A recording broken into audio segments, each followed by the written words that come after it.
Good afternoon and welcome to this afternoon's live stream. This is the pre-season fixture between Banbury United and FC United of Manchester. I'm live pitchside. I've got Mark Allett with me, the supporter liaison officer of Banbury United, and also I'm joined with Tim Burgess, a founder member of FC United. So gents, big day today. Obviously we've got a lot going on around the ground. Mark, you've no doubtly, I'm sure, had a hand in that. Can you just explain to us the organisation of today and how it's come about and what it's all in aid of? Yeah, I can, absolutely, Tom. I mean, obviously we both support our own clubs, FC United of Manchester and Banbury United. It's really great to be coming together and sort of helping fellow support our own clubs. We're really, really pleased that FC United of Manchester have come down and, supporting us. Obviously a big non-league club with a massive following. We've got a lot going on down here today, with our main sponsors are here, Banbury Plant Hire, and we're going to be doing a presentation in a minute. And it's just great to, have a pre-season friendly, and, I don't know what the gate's going to be, but, hopefully it might get to four figures. And, it's been a lot of hard work going on behind the scenes. The board have put a great effort in.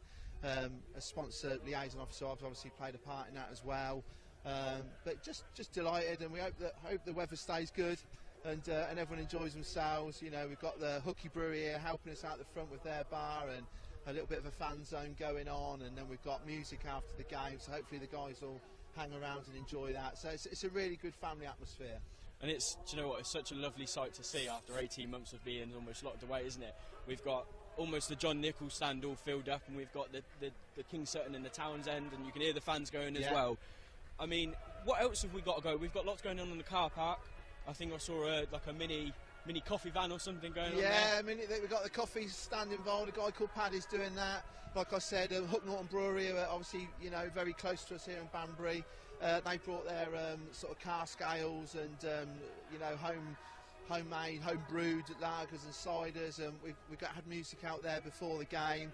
So I think your guys have been enjoying that, haven't they, Tim? And it's great. It's great to be back. It's great for football to be back as well.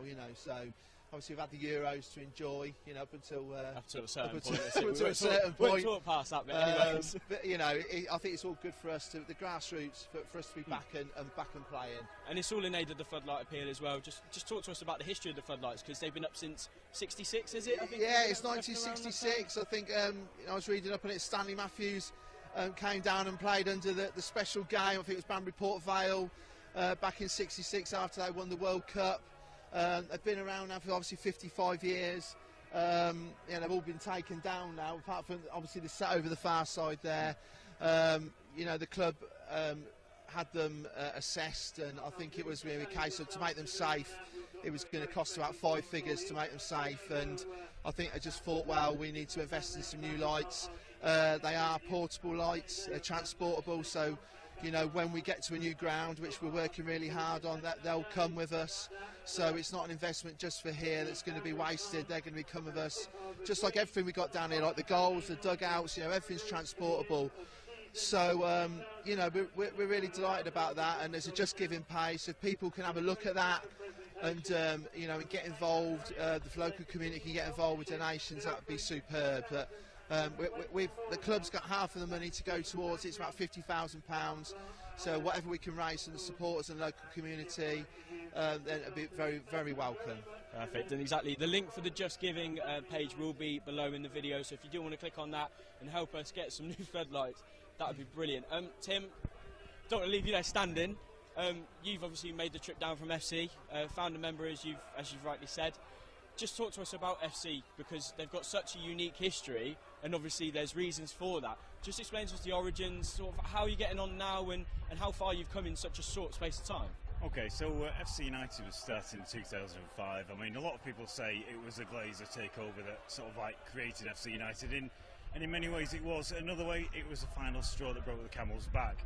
FC United in itself is a reaction to just the rampant commercialism of football. I mean, you look at many football clubs, they're community assets, and what we're finding that since the TV money came into football, and it went from sort of the bad old days of the 80s where no one wanted to touch football, you wouldn't get it. Was, sponsorship wasn't as big a thing as it.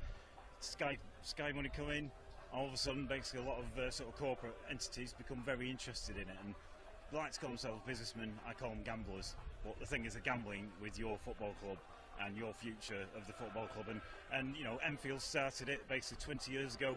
AFC Wimbledon led the way, and we sort of took inspiration for that and basically set up our own club.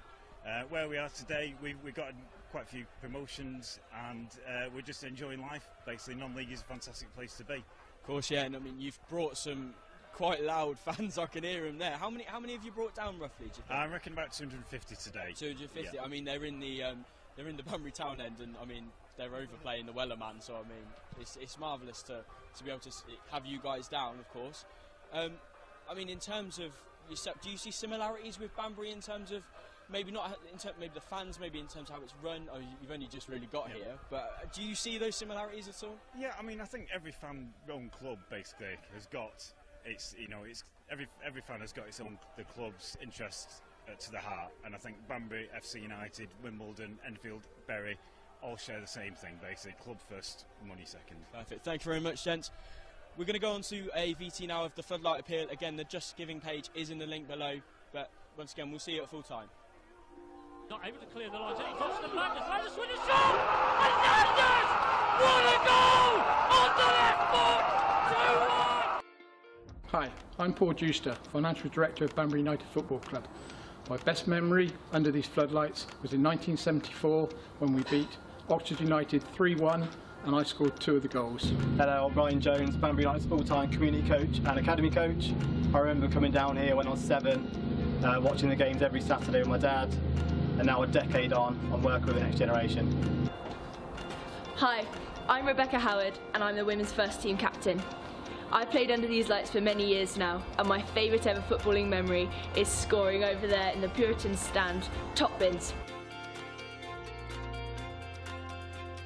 So that's just a small selection of the memories made under the floodlights at Banbury United over the last 50 years. Sadly, the floodlights need to be replaced due to decay. Any help with our crowdfunding effort would be greatly appreciated as we look to bring light to the next 50 years under Banbury United. Visit our Just Giving page now for more information. Not able to clear the line. He crossed the Magnus. Magnus with a shot! Hernandez! What a goal! On the left foot! 2-1! Hi, I'm Paul Dewster, Financial Director of Banbury United Football Club. My best memory under these floodlights was in 1974 when we beat Oxford United 3-1 and I scored 2 of the goals. Hello, I'm Ryan Jones, Banbury United's full-time community coach and academy coach. I remember coming down here when I was 7, watching the games every Saturday with my dad, and now a decade on, I'm working with the next generation. Hi, I'm Rebecca Howard and I'm the women's first team captain. I've played under these lights for many years now, and my favourite ever footballing memory is scoring over there in the Puritans stand, top bins. So that's just a small selection of the memories made under the floodlights at Banbury United over the last 50 years. Sadly, the floodlights need to be replaced due to decay. Any help with our crowdfunding effort would be greatly appreciated as we look to bring light to the next 50 years under Banbury United. Visit our Just Giving page now for more information.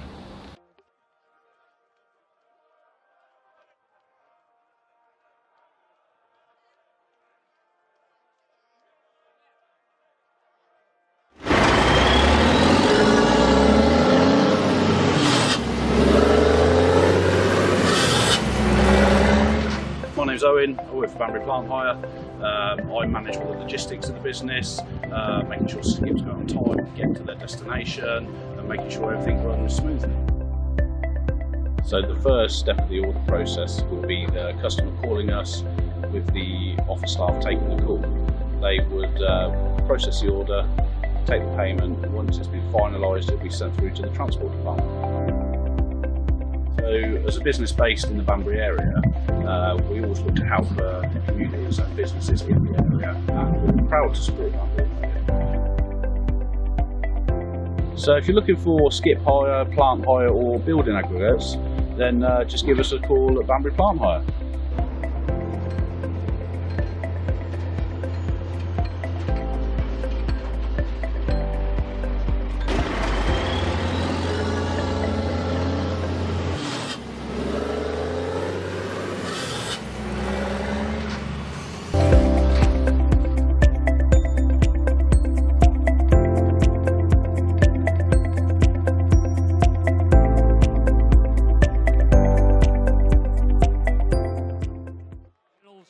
across the pitch, the FC United and Manchester manager applauds the fans away to our right, and that's predominantly where the FC United, the hardcore of the FC United of Manchester fans have accumulated. And the two teams are coming out onto the pitch, and it's a chance for us to run through the starting 11s. For Banbury United, in goal, Jack Harding. 3 is Sam Brown. 4, a trialist. 5, Kelvin Langmead. 6, the captain, Jack Westbrook. 7, Henry Landers. 8, Giorgio Rizzulu. 9, Christopher Ray. 10, Morgan Roberts. 11, Ben Aquay. And 14, Charlie Patterson. For FC United of Manchester, Dan Lavercombe in goal. At 2 is a trialist. 3, Adam Dodd. 4, Jordan Simpson. 5, Drew Baker. 6, Curtis Jones. 7, Keaton Mulvey. 8, Paul Ennis. 9, a trialist. 10, Cedric Main. And 11, Regan Linney. And Keith, Regan Linney, scorer of your last competitive goal in that 5-1 defeat in the FA Cup to Doncaster Rovers. Yeah, his moment of glory on the BBC. He's a big lad, he's a strong lad, he can hold his own. He's an attacking midfielder, really I'll call him, likes to cut inside, likes to take a shot from distance at times. And yeah, an exciting player to watch. And you've got Cedric Main as well, who scored a couple of goals last week against Enfield, a Dutch guy, isn't he? Or came in from Dutch football? He came, I think he is Dutch, but he came to us from Spain. Did he really? Yeah, right. He did, yeah. And I think one of our supporters, I think at the moment, might even be putting him up and giving him some accommodation at the moment. Yeah, because of course I think he came over pre-lockdown, didn't he, for you? He did, and then didn't play a game and then went straight home again. Must have been very awkward for him, actually. Very frustrating. Yeah.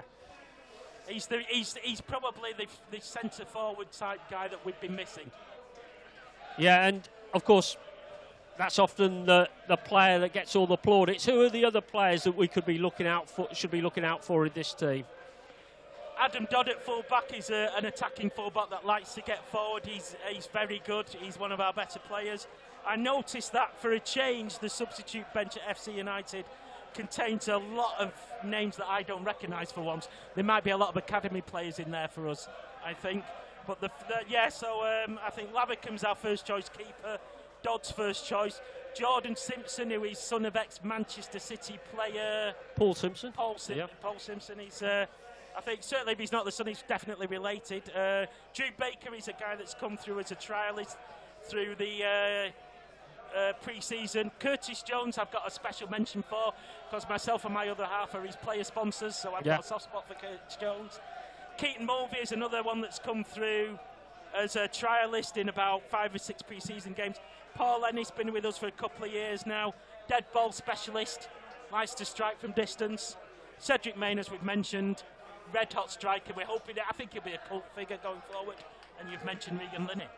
Yeah, absolutely. We're just about to get underway. Banbury United in the scarlet and gold. The visitors, FC United of Manchester, dark blue shirts with a light blue diagonal band, dark blue shorts, blue stockings. It will be Banbury kicking towards the Cherwell Hospital end, the newly named Cherwell Hospital end, the sponsors for the Old King Sutton end. The visitors, FC United of Manchester, will be kicking towards the town end, and we're underway. Giorgio Rizzulu gets the ball out to Sam Brown. Brown out to Ben Aquay. And this prestigious friendly in North Oxfordshire is up and running. Aquay going forward, feeds Morgan Roberts, who gives him the return, but Aquay just a yard offside. And already, Tony, we're seeing that link up between Morgan Roberts and Ben Aquay, which has impressed us quite a lot in pre-season so far. Oh, yeah. And they're obviously going to carry on where they left off with all the previous games. And they're certainly going to give the defence there a testing. Let's see how they go as now. Seeing what you mean, Keith, the FC United quite prepared to play out from the back. Yeah, we're not a particularly a long ball side. Cedric Main is Main going forward, knocks it out to Linney, but just a little bit too far ahead of him. And I think that's something we could probably say about this game. It'll be two sides out there getting the ball down, looking to play football out from the back.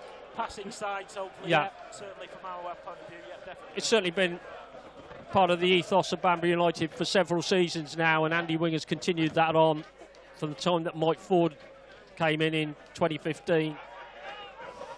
Yeah, I can't imagine anything worse than going to see dreadful football every week that isn't passing football. FC United just knocking the ball around. Jordan Simpson looking to get it out to Linney, but in steps one of the trialists. In fact, it was Charlie Patterson who's playing at right back. I do apologise there. Patterson, the former MK Dons man. It goes all the way through to Dan Lavercombe. And again, we're seeing it from FC United just playing out from the back. Ball rolled up towards Cedric Main, who probably could have took a touch there, decided he was going to flick it on, but United still have possession of the ball. That's FC United. Knocked the ball out to Linney on the far side. Linney up against Patterson. And I'll tell you what, Keith, if you want to keep him secret, he really is catching the eye at the moment, Cedric Main. We're not doing any favours keeping him secret, putting him on TV, are we? No, but I think anybody who's in this stadium, he'll already caught the eye. Yeah, and just to say as well, the weather conditions have taken a turn for the worst again. Yeah, we had quite a heavy rainstorm before the game, and it's starting to come down again, just slicking the pitch up a little bit. May affect the play. Jordan Simpson. Little ball into midfield, gets it back again, and then looks to hit the trialist on the far side, who's hugging the left touchline, cutting in on his right foot, overhits the cross, and Akwai clears it away, but FC United have it again, and Main on the edge of the area, works it back, and the shot comes in, and it's Paul Ennis with a fine finish. We were just mentioning the pitch might have slickened up a bit, hit it low and hard, Keith, and it went in from about 25 yards, 1-0 FC United. Shot from distance, as I said, that's what he does, and it's like you say, it was low and into the bottom left-hand corner as we look at the goal, and well, that's exactly what I expect from Charlie Ennis, to be honest. Your thoughts, Tony? What can I say? Well worked and a very good shot, well placed, and didn't give Jack Harding any chance with that shot. Struck it really nicely. Ennis kept it low. Nice little move from FC United in Manchester, and again that man we were mentioning, Cedric Main, key to the move, just setting up Ennis with the assist, and Ennis did the rest. Not sure whether Harding might have been unsighted, we can't tell from this. I think he was, but I always think if you keep it low, it's the furthest point for the keeper to go, and he struck it well as well, and it gained a little bit of momentum off the pitch. I don't think you can fault the keeper, you just have to tip your hat to the finish there, and it was a good finish from Ennis from distance. It seemed that once it left his boot, it knew the ball knew where it was going, and nothing was going to stop it. 1-0 then to FC United in Manchester in what has been a really good start to the game, certainly for them. First quarter of an hour, they've dominated the possession. They're certainly worthy of that first goal. Again, though, we've seen with Banbury that they can hit you on the break, and certainly they'll feel if they can get some possession of the ball, that's the key at the moment. They just can't get possession of the ball enough, Banbury. If they can get some possession, they can certainly hit back here, but at the moment, as Linney comes in field, it's the boys in blue, FC United and Manchester, who are calling the tune here, leading by a goal to nil. That move just breaks down. One thing you'll find from FC United, and once I've told you, you'll notice it, is a Neil Reynolds thing is 2 touches and get rid of the ball. Pass and move. Yeah, it's quite evident, isn't it, the way that they're moving the ball around, and they move it around at pace. It's slick, and you can see they've worked on it in training. It's something that they're used to. It's a well-drilled team that have been together for 2 or 3 years now. Harding with the kick, left-footed. Goes rather flat up towards Landers. Landers flicks it on. Ray will chase it down. Drew Baker, though, gets there first. Comes to Morgan Roberts, who lays it out to Ray. Ray a chance to have a run. Puts the ball across the face of the area. Akwai just couldn't get on the end. He couldn't get on the end of it. Good effort, though. Oh, yes. They can certainly get a bit more confidence from that they can get the ball into that area, which is what they certainly need to do at the moment. mentioned, Tony, that it's a game against a team from a similar level, level 3. We mentioned a lot in the games against sides from higher divisions. You're not going to get quite so much possession. I think we're already looking at Banbury this afternoon and saying, again, that's probably going to be the case, that they're not going to have the lion's share of the possession, and they're going to have to work on the counter-attack quite a lot. Here's Razulu. Lovely ball out to Roberts. Roberts gets the cross in. It's not beyond the first man, but just a little glimmer for Banbury. Trialist tries to get a foot in there, but it comes to another of the trialists for FC United and out to Linney. Linney gets it back infield on his right foot. Comes back into the goal scorer Ennis, and Ennis tries his luck from a similar position Tries this again. time. Yeah. As you said, though, Keith, Ennis is a player that will see that as an opportunity and will go for it. Absolutely. He's scored some crucial goals for us in crucial games just like that. Also a good impact sub, actually, for doing exactly the same thing. This time, though, the ball went well wide of Jack Harding's goal. But again, it's a warning to Banbury that you can't allow him, Ennis that is, that sort of space, anything like 30 yards out, Tony, because if he can see the goal, he's going to shoot. Kept it low again. And I don't think he's the only one. Linney isn't the only one. I think Main will, and Ennis are both. Oh, I would imagine Main, equally lethal. if he sees a side of goal, will certainly be looking to test Harding. The one thing I'm not sure about is, and I tend to look for this in games, is what the structure and formation of your team is. What do you think it is today?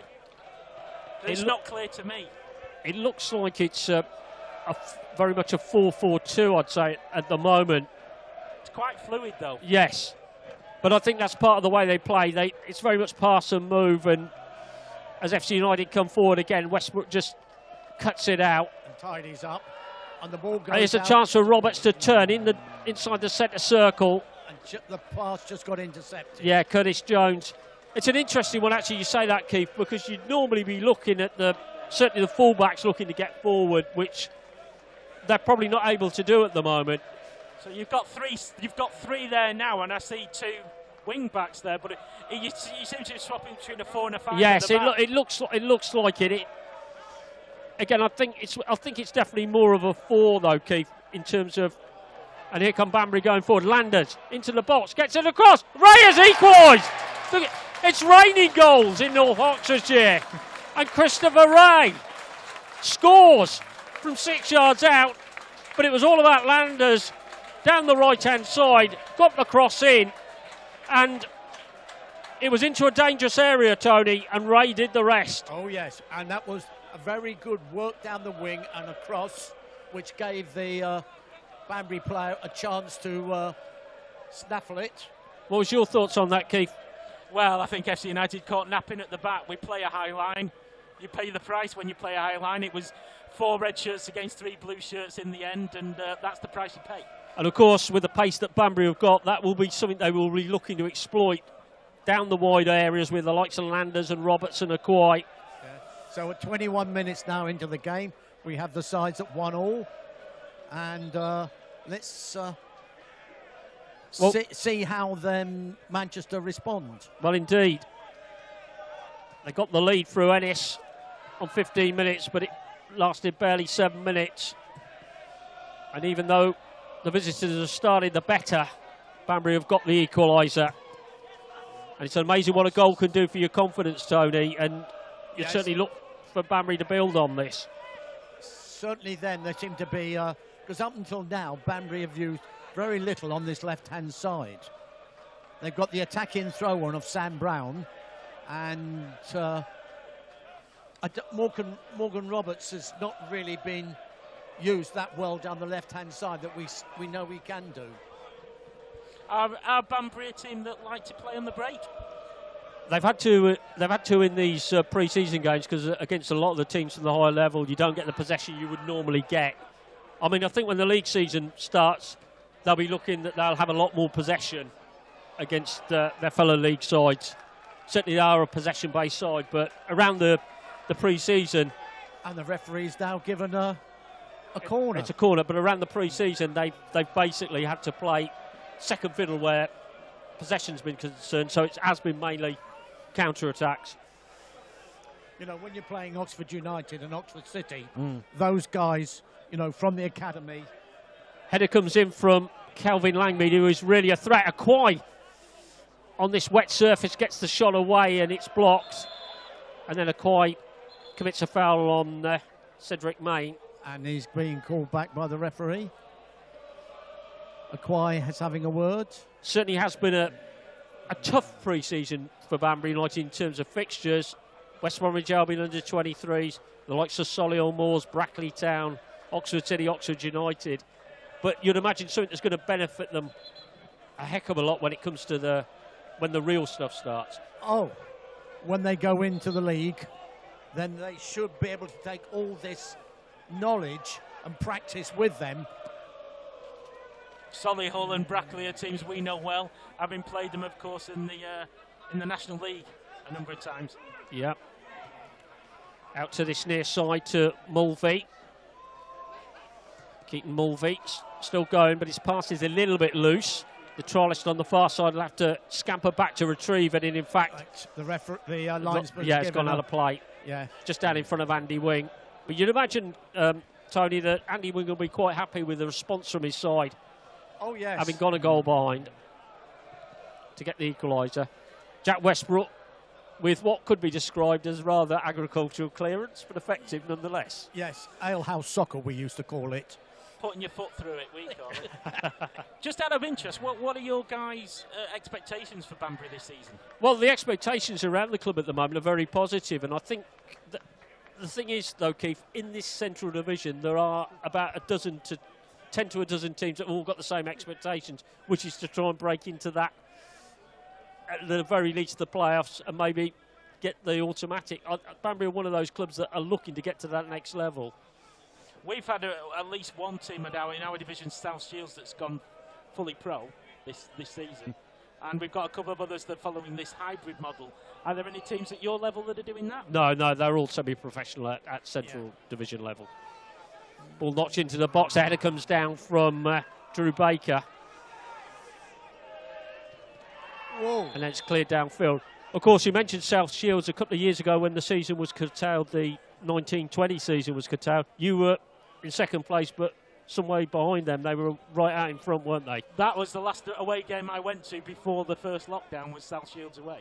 Yeah. And you start the season with the expectation then of having to chase South Shields for the top of the league. Yeah. That's the feeling You've got them early on in the season as well, haven't you, as well? Very early, yeah.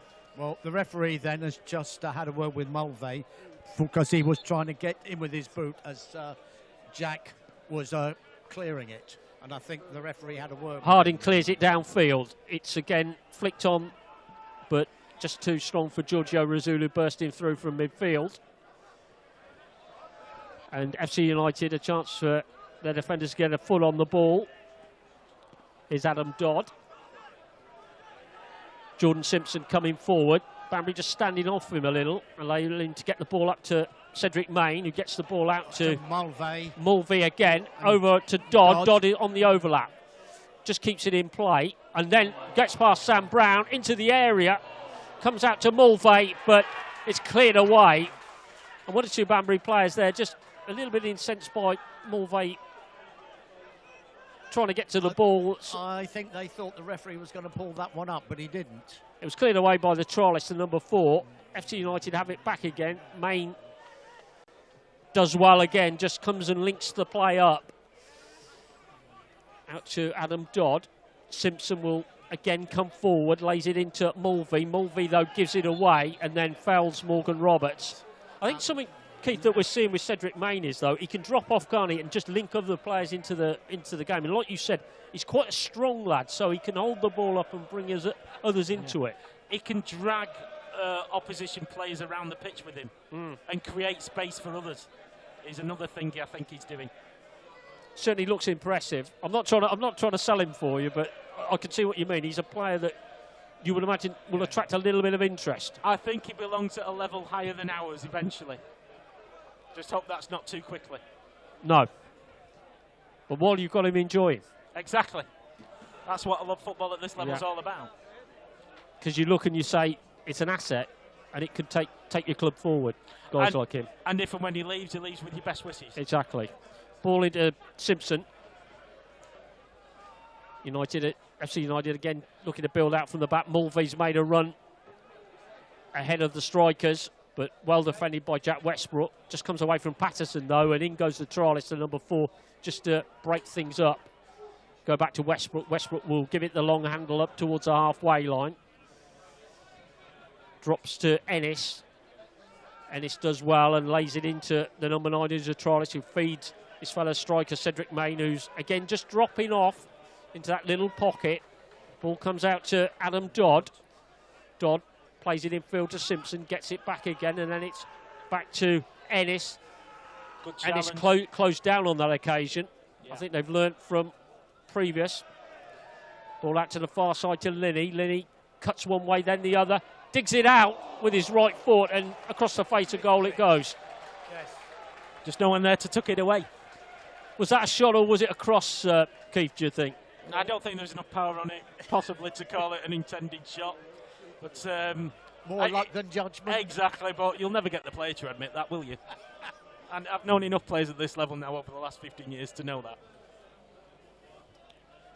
Who would be your favourite FC United of Manchester player of all time then? Of all time, mine is someone from the very early days called Simon Carden, who was the sort of player that would smoke a woodbine probably during the game sneakingly off or to one side of the pitch. Would he have been one of those lads who came along to the training, that first training session on the first day? Yeah, he was in the original team. Yeah. Right there where it all started. Yes, correct. Yeah. And I have seen him in the last couple of seasons. He does still go to the odd FC United game, and he's one of those players where, in the good old days, shall we call them, he will be the guy to say, that player there on the opposition team's a bit too good. Go and do something about it. I know exactly what you mean. I think Tony's eyes have just lit up alongside us. Man of my own heart. That was off of my job. He was the only player in that team at that time that didn't have to pay his own fines, put it that way. All right. Well, I'm giving away some secrets there from the early days, but it's a free kick. It's a free kick to Banbury United, just about a yard, 2 yards inside the FC United half of the field. Razulu's over it. Nice long one into the box. Flicked on by Langmead. It has to be defended by Curtis Jones, who does well. Ray was loitering in the 6-yard box as well. It's out for another corner. Yeah, you're doing well with the old set pieces in the corners. Certainly better than FC United. And as the game goes on, Banbury have certainly played their way more and more into this game after that period of early possession from FC United. They certainly have, Keith. And we're on the half hour now, and the score is still 1-1, with Banbury having a corner. Roberts with it. Oh, nice. Stands it up to the near post. Westbrook with the header, just flashes across the face of goal and out for a goal kick. Very nice corner there, just unlucky for... Well, Westbrook got his head on it and just couldn't get the direction on it. Just while we've got a little break here, so one for our supporters that might be watching and listening. Banbury are a supporters-owned club, but started out as a factory-owned, team, didn't they? There were Banbury Spencers back in the 1930s playing in the Oxfordshire Senior League, then the Birmingham Combination, West Midlands League, and then back in the 60s the name was changed to Banbury United. They were very much a standing dish of the Southern League for a long time until their relegation in 1990, but have gradually climbed back up the pyramid. Spent 10 years at level 5 in the Hellenic League, and then in 2000 under Kevin Brock got back to the Southern League and have been part of the Southern League ever since. But how did you become a fan-owned club from a works club? Well, the works club was many years ago. That was back in the dim and distant. So you went through this series of private owners before you became supporter-owned? Yes, it was back in 2015 that the CBS went through, and it's been an inspiration for the club, really. They were relegated the season before to the level below level for the Division 1 South and West, and bounced back at the first attempt. It really did rejuvenate the whole club. It's a club you now see. It's built off the back of that. As Banbury battle their way up the field. Yeah, Sam Brown took a shorter one then. He may decide to go for a long one this time. Again goes short into Aquai, just good turn. Goes away from Simpson. Aquai very skillful. Another of these players that Andy Wings acquired in the summer from Kettering Town. Ben Aquai has come. Didn't quite work out for him there, but another, we were mentioning it, Keith, Tony, young, hungry players that have come into this squad. True. Rizzulo's giving it to Brown to take. Brown down to Ray, who just flicks it onto Aquai. I like Aquai. He's caught my eye in this game so far. He's been, I think, over the course of the pre-season games, he's certainly caught one or two people's eye. Keith, strong challenge comes in from Westbrook. And then it's not forward to Christopher Ray, flags up. Excellent honest challenge from Westbrook there. Yeah. Played the ball. And I think the skinny surface of the pitch played his part a bit in that as well. It was a good strong challenge, wasn't it? And we're seeing a lot of these challenges now going out of the game, but it's got to be a competition, hasn't it, between defender and forward. And oh, yes. But thankfully, with the rain we've had, as Andy was saying, the pitch had got very hard. And this may give a slightly better chance to do a good tackle without injuring anybody. Whoa! The referee playing that one on, and here's Aquai.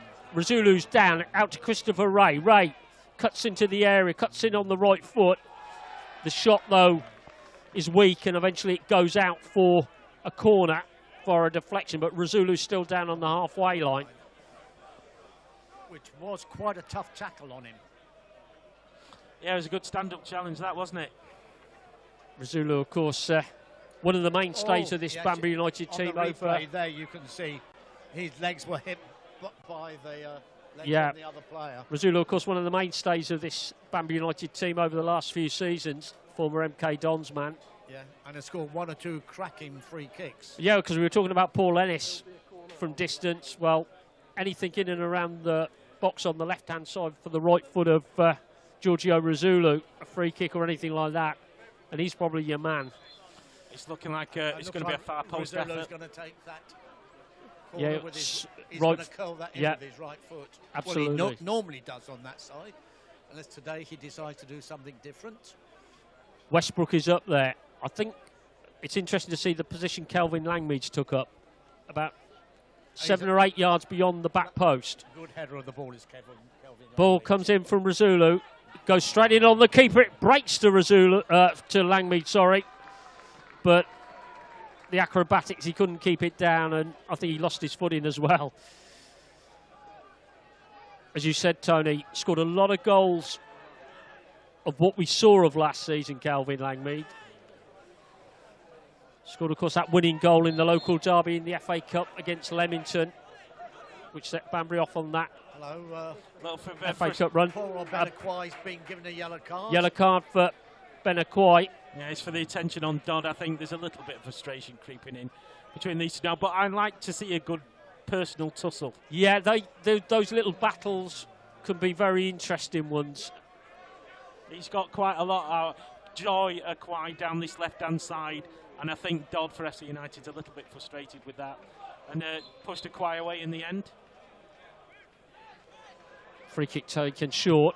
Ball knocked up towards the number 9, the trialist. Breaks again just inside the FC United half of the field.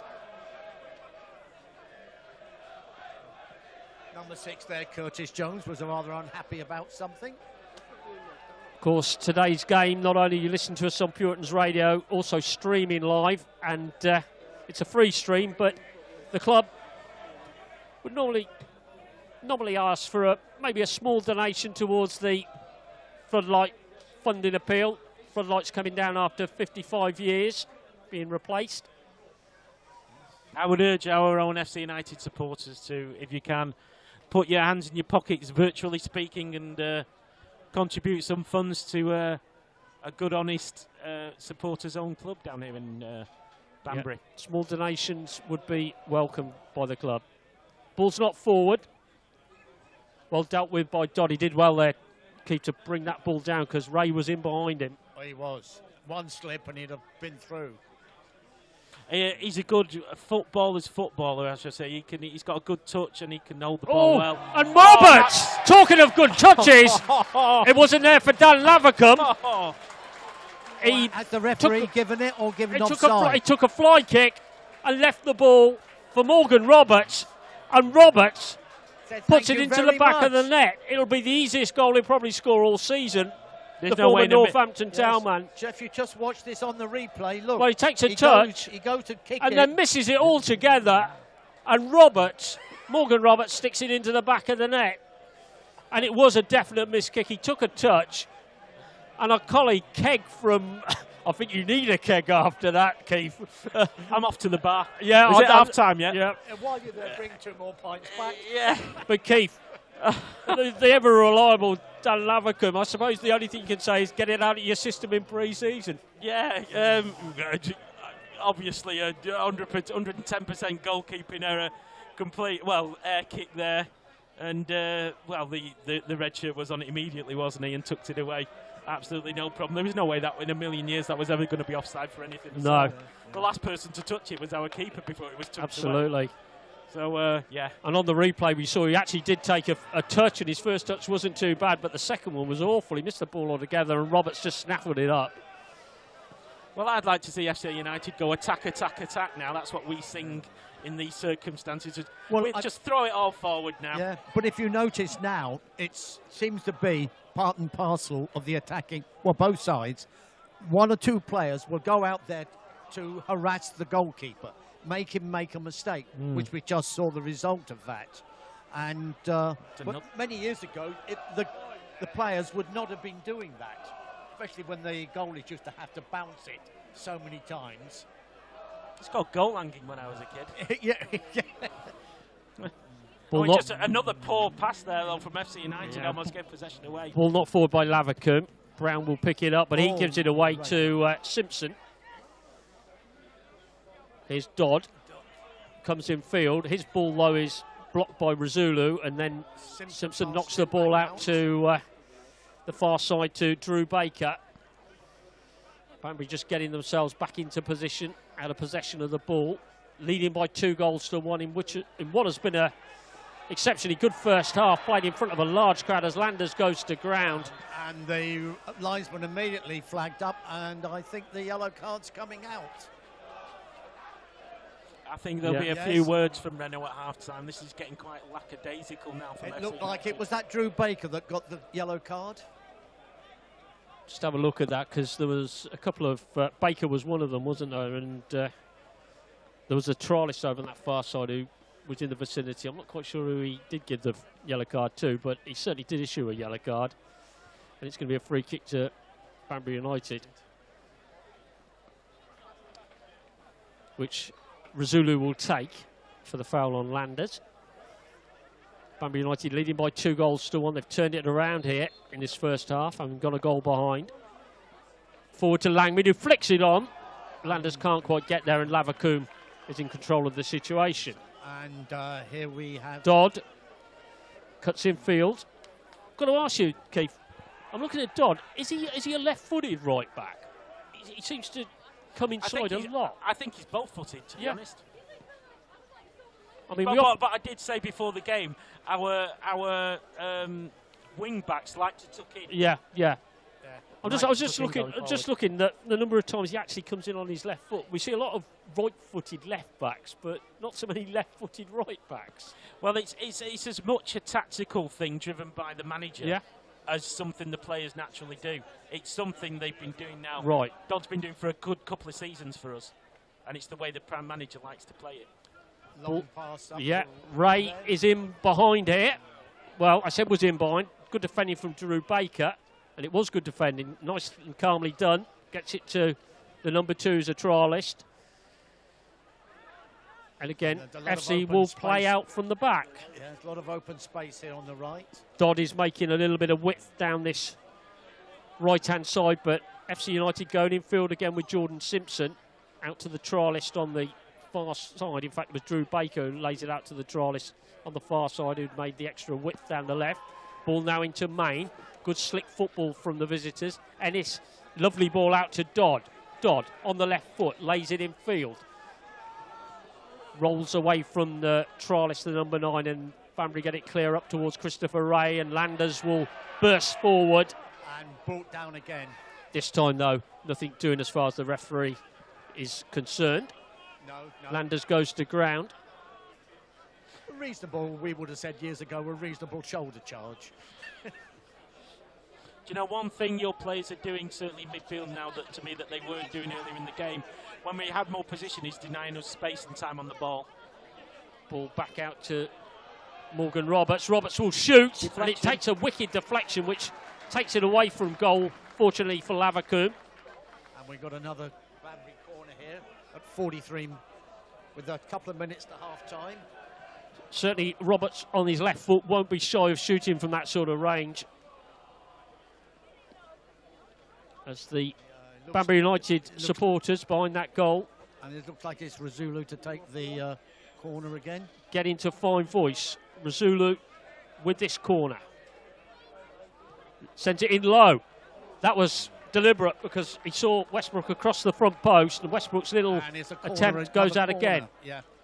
I'd be interested to see what Westbrook would have actually done with that, though, because he was in front of the post and he had 2 blue shirts behind him. Yeah. So his options were limited once he'd got the ball had got to him. But I just think from his positioning, you're looking there and saying, well, it was a deliberate ploy from Razulu. Yeah. Razulu this time stands it up towards the back post. Langmead, up he goes, and it's headed away from near, or if not on the line.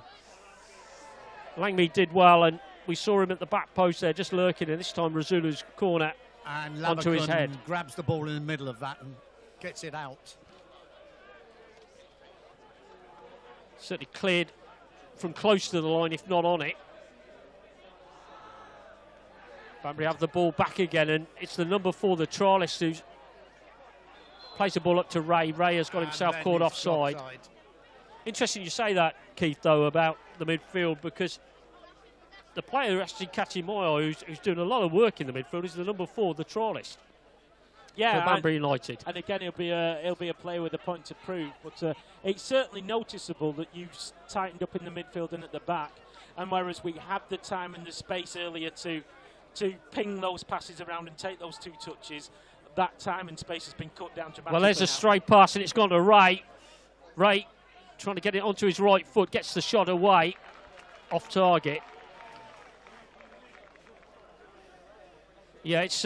I think it's something that obviously Banbury picked up on, that they had to do something in that midfield area, or else they were going to be chasing shadows probably for much of the first half. Well, this game was coming down to about competing in the midfield. In fact, it deflects wide out for a corner.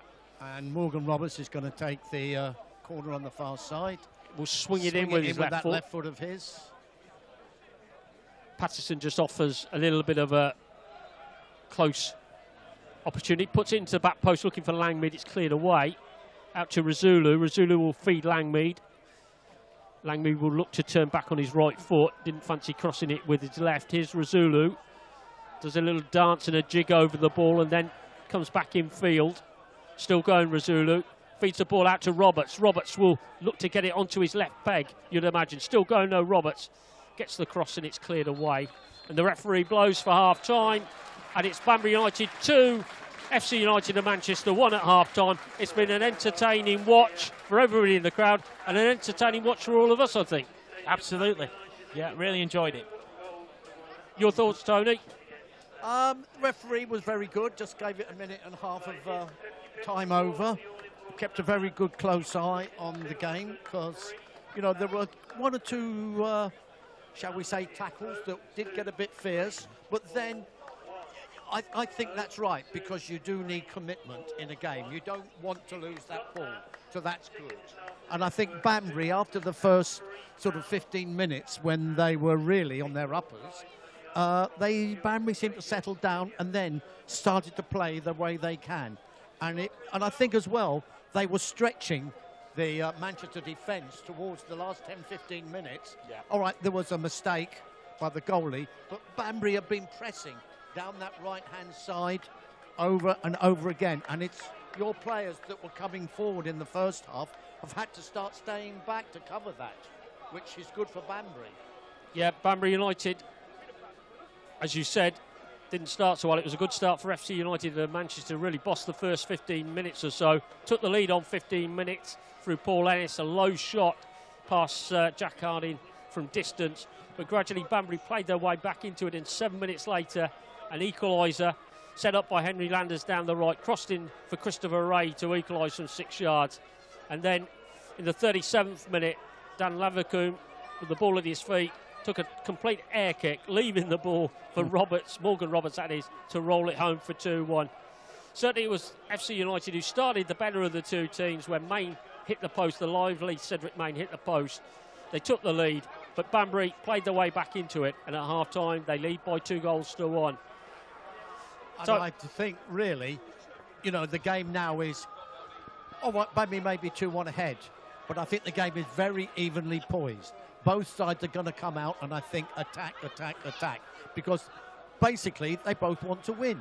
No team likes losing, but I think there's one thing thinking we'll play for a draw, but there's no thought of that here. And as well, because I think that one loose forward will keep an eye on the goalkeeper. We saw a mistake there, and Jack Harding just managed to escape one of those early on in the game. So it seems now that the managers have said we leave a player always up near the goalie, and if he makes a mistake or he gets the back pass that's late, see what you can do. You may make a mistake. Keith, how's the game panning out in terms of how FC United and Manchester are playing and how they're approaching it in terms of what you've seen in the other pre-season games? Well, firstly, I think there'll be some words in the dressing room at half-time. I think, as you say, we started, the first 15-20 minutes, but we've not reacted to the game as well as Banbury have. As I said, I've mentioned before, you're denying us space, and you're closing us down and denying us space and time on the ball to carry out our passing game in the midfield. You're playing a higher line, so that also denies space in midfield. And the other thing we're not doing is picking up all your attackers when you're going forward in numbers now, which you weren't earlier in the game. Certainly on those last few attacks at the far post, I noticed 2 or 3 red shirts running in that were not being picked up at all. If you'd have got a better ball across to that far post, you'd have been away and laughing a couple of times there. Tony, in terms of what we were imagining this game was going to pan out like, and of course it's only the first 45 minutes, I think it's fair to say this is probably what we were expecting. I'm Paul Juster, Financial Director of Banbury United Football Club. My best memory under these floodlights was in 1974 when we beat Oxford United 3-1, and I scored 2 of the goals. Hello, I'm Brian Jones, Banbury United's full-time community coach and academy coach. I remember coming down here when I was 7, watching the games every Saturday with my dad, and now a decade on, I'm working with the next generation. Hi, I'm Rebecca Howard, and I'm the women's first team captain. I played under these lights for many years now, and my favourite ever footballing memory is scoring over there in the Puritan stand, top bins. Let's hope it continues that way. So that's just a small selection of the memories made under the floodlights at Banbury United over the last 50 years. Sadly, the floodlights need to be replaced due to decay. Any help with our crowdfunding effort would be greatly appreciated as we look to bring light to the next 50 years under Banbury United. Visit our Just Giving page and help. Well, no. But in terms of how the game's been played, it's quite open, isn't it? It's quite open. It's a. I always like these games. My name's Owen, but Banbury Plant Hire. From a point, as I said, from a point of view, logistics of the business, making sure we've not reacted destination, and making sure everything runs smoothly. Evolved our game as the players. So the first step of the order process would be the customer calling us with the office staff taking the call. They would process the order, take the payment, and once it's been finalised, it would be sent through to the transport department.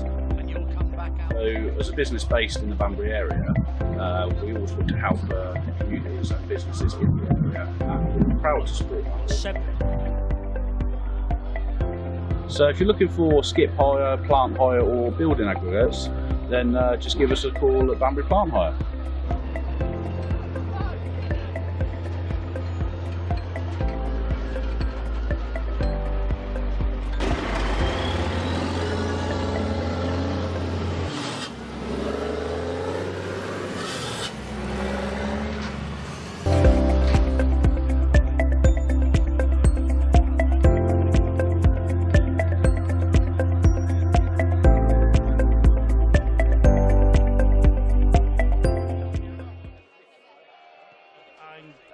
don't know those names. Jack Bennett is our second choice keeper, but Aguirre, Lunt, Fieldhouse and Woodhall are not names I'm familiar with. I'm presuming they've come up through the academy system. I was going to say a name that you're missing is Michael Potts, who's quite highly rated. Our captain, and he's the captain that Renault brought with him from Banbury Bridge when he came to the club. Yeah. He was the first player he dragged with him.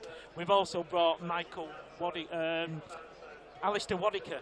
Yeah. From who's been there for many years, has won their Player of the Season after season, as our number 9. Yeah. He's not on the team sheet today. I was going to say about him because I saw a comment somewhere from Neil Reynolds. He described him almost as a non-league talisman and a 20-goal a season man. Yeah, he's the kind of player that wins sort of fans Player of the Season year after year at his previous club, which was Renault's previous club. Yeah. I'll put you on the spot now, Keg. Yeah. Do you think Neil will substitute any of those early on? No, he's going to substitute. If the score remains the same, he'll start throwing substitutes on between 60 and 70 minutes. Has that been the general rule of thumb through the friendlies? Yeah, I would say so. Again, not knowing these substitute players for the most part, there's the outside chance he could chuck a few on at half time. And they are properly trying out, or to give them some match fitness, or some first team action if they're coming up from the academy. Right, switch your hats over, lads. First to you, Tony. Who's caught your eye for FC United of Manchester in that first half? Well, I think a couple have caught my eye. I think Adam Dodd's done very well for the team. Paul Ennis has played well, and Cedric Main, he's somebody that I can see higher teams watching him with a view to, yes, perhaps he's somebody that could fit in our side. Keith, for Banbury United, who have been the players that have caught your eye? Going forward, is it Akwai? Yeah, the number 11, yeah. Pattinson's also, he's useful going forward. And I think as the game's gone on, your number 8, Rasulo's played his way into the midfield and through the midfield quite well. Again, a player we obviously don't know his name, the number 4, the trialist. You were mentioning the midfield and how Banbury probably just altered things a little bit in midfield there. Yeah. I'd probably put it to you that the man who's sort of opened things up a little bit for Rasulu is probably the number 4, who's just playing that holding role, and it's allowing Rasulu to get forward a little bit more into those areas where he can make things happen, because Rasulu is your archetypal creative midfielder rather than your midfield holding player as such. Mr. Mystery, as we tend to call those players. The trialist, he's had a great game. He's pushed the team out from the edge of your own penalty area through the midfield, and he's doing a job. He's got a point to prove, obviously. In terms of over the piece with pre-season friendlies then, Keith, has this been about the size of squad that Neil Reynolds has used on a match day, or has it been at times a lot larger than that? In previous seasons, it's been a lot larger because he's been building a team over these last few years from scratch. We virtually, I think, when Renault came in, we kept 2 players from the previous squad, and we were going through some tough times on the pitch. But as it's gone on, as the last couple of seasons and pre-seasons have gone on, regardless of the truncated COVID seasons that have followed, he's built on that, and it's little additions and it's little improvements here and there. It's just that a number of them aren't here with us today, unfortunately. Like you say, like Potts. Yeah, and of course, often people talk about the players you bring in pre-season, but it's sometimes the importance of keeping those core players that you've already got there. And exactly. It seems that's what you've done. We've signed all those core players up early doors this pre-season, and we've only lost a couple, and we were looking specifically at certain areas, certain positions, like we struggled up front last season because we didn't have a recognised goal scorer for me after Owolabi left to go to the Scottish Premiership. So and this season Cedric Main seems to be that man, and we've gone out and we've found that player, and via a very circuitous route, but we've got that player, and he looks to be a diamond. In terms then of recruitment, have you got quite a good scouting network? Because it seems like you say about the route that Cedric Main has come to you, there must be some sort of network it comes through. I think Neil Reynolds' strength as a manager and recruitment is in part of the world he comes from, up in Lancashire there. You know, he's got strong contacts at a lot of the clubs there, like Blackburn, for instance. I think he's got contacts. So he's got contacts at a right high level for many years of playing non-league football in that part of the world as well. That's where his strength lies in recruitment for me. And that network is so important, isn't it? I think it's probably the most important thing you'd have in a club and as a manager. Because there must be a lot of competition up there, because we look at the professional clubs up there and there's lots of competition. There's equally a lot of competition amongst the non-league clubs, isn't there? Because there's so many of them in one area. A lot of the times you're going for the same players. We've got 10 or 11 non-league clubs just in Manchester alone, and probably 4 or 5 within 3 miles of where I live. So that's how tough the I live in East Manchester in a place called Tameside, and you've got Hyde United, Curzon Ashton United, and a whole other raft of clubs just below that as well. Droylsden, gone bust recently, but Radcliffe, Altrincham. It's a very, very strong non-league scene in that part of the world. Keith, do you get a lot of people who do the rounds around those clubs? I mean, in terms of fans going round those clubs, what we colloquially call ground hoppers. I think you've certainly got probably 500 ground hoppers in non-league football from FC United that you never had before. A lot of these guys here today will be here because they've never been here before. Definitely as well. And you probably look at the opportunity and say that this opportunity may never present itself again. Well, yeah, I'd love to think that you'd come up to Broadhurst Park and we'd be starting our gantry one day soon in the not too distant future. Or hopefully even play each other in a cup competition, maybe the trophy or something would be lovely. But of course, we mentioned, and before you come in there, Tony, the ambitions of both clubs, and who knows, maybe somewhere down the line at level 2. Well, we've played Brackley. I've been to Brackley a few times, not so far away at that level. I concur with what you were saying about strong teams in Manchester. When you consider, I'll say, like the big Manchester conurbation, not just United and City, and then you always have people like Preston and Burnley that were very strong teams. And you know, whether you go back to Accrington Stanley, Oldham, things like that, you can see that these clubs are going to be spotting any guy that's half decent. Yeah. The youngsters through the academy, but when you see a player that's looking half decent, they're going to be watching him and taking him away from maybe this level of club. And as a sign of the times, Tony, it's not just clubs, it's agents. Oh, they're the thing. And the look on my face, you'll know what I think of that. Well, they're always tapping up, or you could get a bit more here or a bit more there, or even a parent in the ear that's also. You mentioned agents, of course, even at this level, it's creeping in. Oh, it's more than creeping in up north. Yeah. We happen to know, we're not going to mention a name, but we happen to know one player that's got an agent and is here, there, and he'll be he'll be with us for a while, and then he's off. His agent's got him. Disruptive. Yeah. Unsettling. Some half-time scores in from the Scottish Premiership and the Scottish League. In the Scottish Premiership, final score from Ibrox, Rangers 3, Livingston 0. At half-time, it's Dundee 1, St Mirren 1, Ross County 0, St Johnstone 0. In the Scottish Championship, Arbroath 0, Inverness Caledonian Thistle 0, Greenock Morton 1, Dunfermline Athletic 0, Partick Thistle 2, Queen of the South 1, Wraith Rovers 2, Hamilton Academicals 0. In Scottish League 1, Adrionians 0, Montrose 1, Clyde 0, Dumbarton 2, Cove Rangers 0, Falkirk 0, East Fife 1, Queen's Park 0, Peterhead 1, Alloa Athletic 0.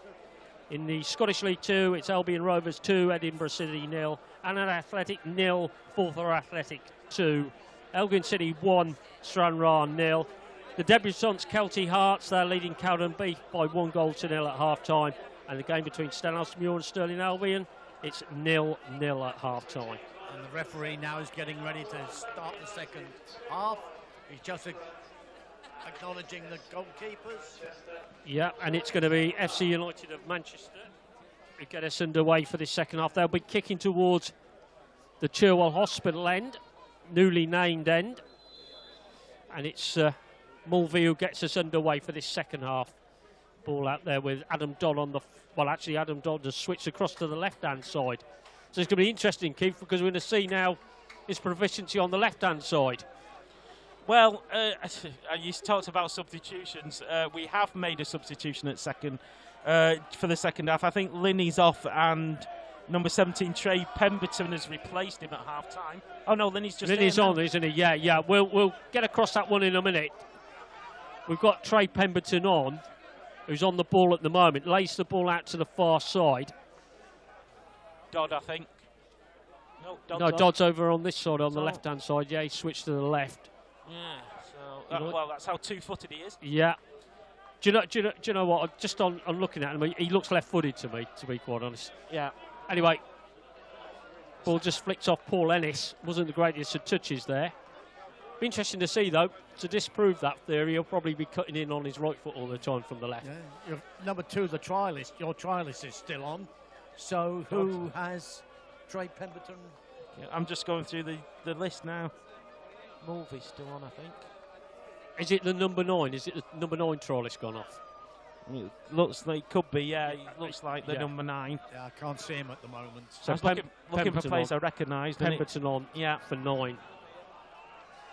And just a little shoulder charge there from your number 10. A little bit of argy-bargy there between Morgan Roberts and Curtis Jones. Certainly in terms of a boxing or a wrestling match, it's a bit of a mismatch. Yeah, a heavyweight against a featherweight. They're still having a tussle. Here's Adam Dodd. Gets the ball back and looks to get forward. Plays a nice little ball in. Chance to open up for Main. Main thinks about shooting with the left foot. Cuts in on the right. Maybe has just allowed the chance to go. Pemberton with a shot. Pulls it wide. Got to ask you there, Keith. Should he have gone on his left foot, Main, when the initial opportunity was there? He tried it, but there were just too many red shirts in front of him. He has done that a couple of times this pre-season already. He's cut inside, cut left, cut right, and look for that slot. And unfortunately, he just quite fine. Really good ball from Dodd, though, to find Main in the first place. And I love the little 1-2 from Linney as well. Yeah, yeah. Yeah, I just got the feeling that Main, probably the opportunity was there to shoot initially with the left foot, and he tried to cut it onto his right, and it just enabled the Scarlet and Gold shirts to get back in numbers and make it difficult for him. But there's definitely more goals in this for both sides today. Attendance this afternoon, 909. Langley knocks it forward. Chance for Ray to have a run. Lavacoon for a minute thought about coming and decides to retreat to his line. Here's Ray. Drives across low, and here's Akwai. Akwai just dawdles on the ball a little bit. Comes out to the... Oh, and it's wide from the trialist, the number 4. That was a decent strike, Tony. Just about a 1.5 yard wide, maybe. Quite plenty of time there to... it's just, again, reiterating what I was saying about us not picking up your players going forward. He had ages. Yeah, I just think with Ben Akwai, though, you've got to be a little bit sharper in those situations. Maybe did just hang on to it a little bit too long. So lessons to be learned here, I think, certainly from an FC United point of view. Well, Lavacoon shows nifty footwork this time against his nemesis, Morgan Roberts. Yeah, he didn't make as our friend Keg just looks as if he needs another beer after that. I'm getting too old. My blood pressure doesn't want to do that. Here's Landers. Well, I said here's Landers. It just skipped away from him off the surface. If we had cameras up here, Keith, the look on your face when he did that would have been an absolute picture. Don't do that again, Dan. Please.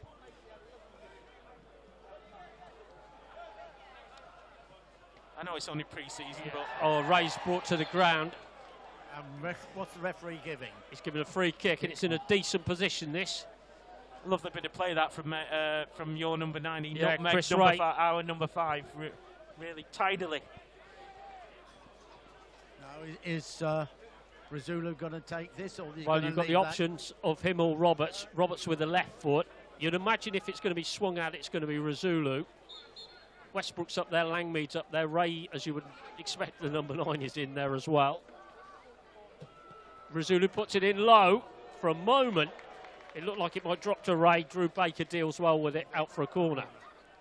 And over on this side, it'll be Morgan Roberts again with that left-footed in-swinger.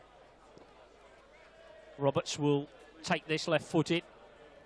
from the Banbury right-hand side, attacking the town end goal, leading by 2-1. Stands it up towards the penalty spot. It's won by Landers. It's a looping header. Lavacombe gets underneath it and just watches it over his bar. No worries on that one. Yeah, Landers just got under it, didn't he? Under a little bit of physical pressure.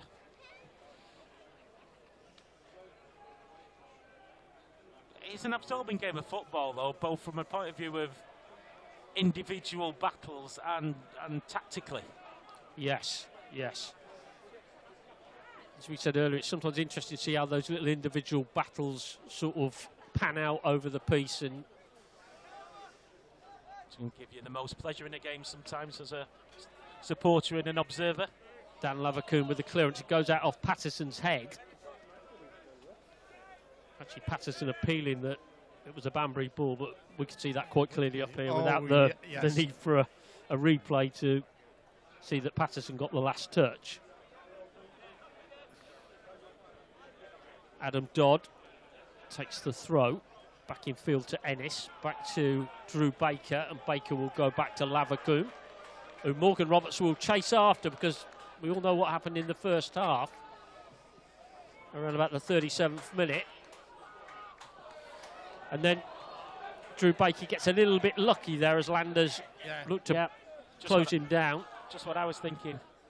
Lovely ball though from Ennis, just cut through it out to the far side as FC United look to come forward. Here's Pemberton on for the second half. Back to Ennis, scorer of the FC United goal, which put them ahead, but Banbury have since come back into it to lead 2-1. Here's Christopher Ray, scorer of the equaliser. Ray will keep this in play. He's deceptively quick, Tony, Ray. Ball comes in. Oh, it's back to Landers. Should have been 3-1. He's put it wide. And he knows it. Ray did everything he could just to put it on a plate. And Landers looked to places it the wrong side of the post. Normally you'd have expected him to hit it harder. I just think that, how do you miss? That was a case of almost just tucking that one away. And again, I know I've said this a number of times, but just not picking your players up, running into the box again and again and again. Yeah, there was a couple of scarlet and gold shirts in there. Landers was one of them, and he'll be disappointed that he hasn't extended the lead there. FC United looking to come forward, but Razulu has broken things up on the halfway, and he's got Ray ahead of him to his right. Ray in on goal. Good finish! Kept it low. That was key. He kept it low. I think Lavacombe might have got a hand on it, but again, it was furthest point. Get down low, harder to get to, and Ray has scored his second goal of the game and put Banbury 3-1 up in the 54th minute. Razulu doing well though. Just played the ball in. He had an option of Roberts to his left, picked out Ray, and Christopher Ray hit it low beyond Lavacombe into the net for 3-1. I think Razulu made that goal for me. He had options left and right as he was running forward there, and both of those options were in acres of space. So in the end, I think we made it relatively easy for your finish in the end. Your thoughts, Tony? Well, you know, there's one thing saying he's got the ball there to shoot, but another thing, he was a very good finisher, lovely pass, and then crash. Cool and accurate finish. Ray just knew where that was going, and he just really, you can't blame Lavacombe on that one. Key to the finish, keeping it low though. Yeah. Now he comes. Roberts is down injured while the game goes on at the other end. Shot comes in from distance from Cedric Main. Hardy spills it momentarily as the rain continues to fall here in North Oxfordshire. I think it's a combination of greasy ball and greasy pitch there for Jack Harding. We were talking about substitutions, Keith, at half-time and possibilities of them. If it stays like this, can you see the FC United manager changing things around Neil Reynolds? I can certainly see him swapping some personnel out, maybe for fresh legs, but and to give some experience to these, what I presume are younger lads. But whether that'll mean a tactical change, I'm not so sure, to be honest. This is all about keeping your shape and keeping things tight and concentrated. That's our problem at the moment. Yeah, it's 3-1 to Banbury United, and again they're coming forward. United here, Banbury United that is. This time McQuay picking the pocket of the trialist, the number 2 who dwelt on the ball. Gifted almost. And Aguay is going to go at him again. This time lays it forward. Roberts. Is the ball just a little bit too heavy? Yes, it is. And Lavacoon comes to the edge of his area and smothers. Had to get out a bit quick for that one. Might have been offside that if it had gone through. Ball's knocked out to this near side to Linney. Linney, the number 11, lays the ball into Dodd. Dodd breaking forward, comes in field, dispossessed. Main, though, picks it up again. The live one, number 10 for FC United. Out to Ennis. Ennis with a shot, blocked by Westbrook. Harding had already committed there. And Banbury will come away with the ball. Here's Razulu. Razulu feeds Ray. Ray on a hat-trick here. Well defended by Drew Baker, who nipped in ahead of the Burley centre forward, but almost gives it away, and Lavacoon has to come and retrieve the situation. Here's Razulu. Razulu into Roberts. Roberts is in an offside position, can't go for the ball. He was saying it should have gone to Ray, yeah. Ray then, who was onside. I think you get the feeling that Banbury are fancying they can get another here, and FC United just looking a little bit wobbly at the back. Yes, but Banbury mustn't get complacent at the back just because they're 3-1 up. Ball knocked forward. Westbrook intercepts it, lays it off to Akwai. Razulu knocks the ball forward. Ray is onside. The defender who's got his arm in the air is playing him on. And Ray, one-on-one with the keeper, rolls it against the keeper's leg. The defender, I think it was Curtis Jones, had his arm in the air. He was clearly playing him onside. And it's out for a throw. I think that was signs of desperation there. The player on the far side, I think, might have been offside, but he wasn't interfering with play, that's the thing. But it was an excellent opportunity for Ray, and on this occasion, Lavacoon denied him. Calamitous is too strong a word for our defence at the moment, but if it carries on like this. You just got the feeling that the Banbury have got probably another goal in them here. Here's Main, though, who, whatever, I will imagine will still remain a constant threat for the visitors. Well defended by Sam Brown, just puts the ball out of play. Good old alehouse soccer. Stop them going forward. Possible substitution in imminent for FC United. The number 16's on the board. Yeah, it looks like that's one of FC United's trialists.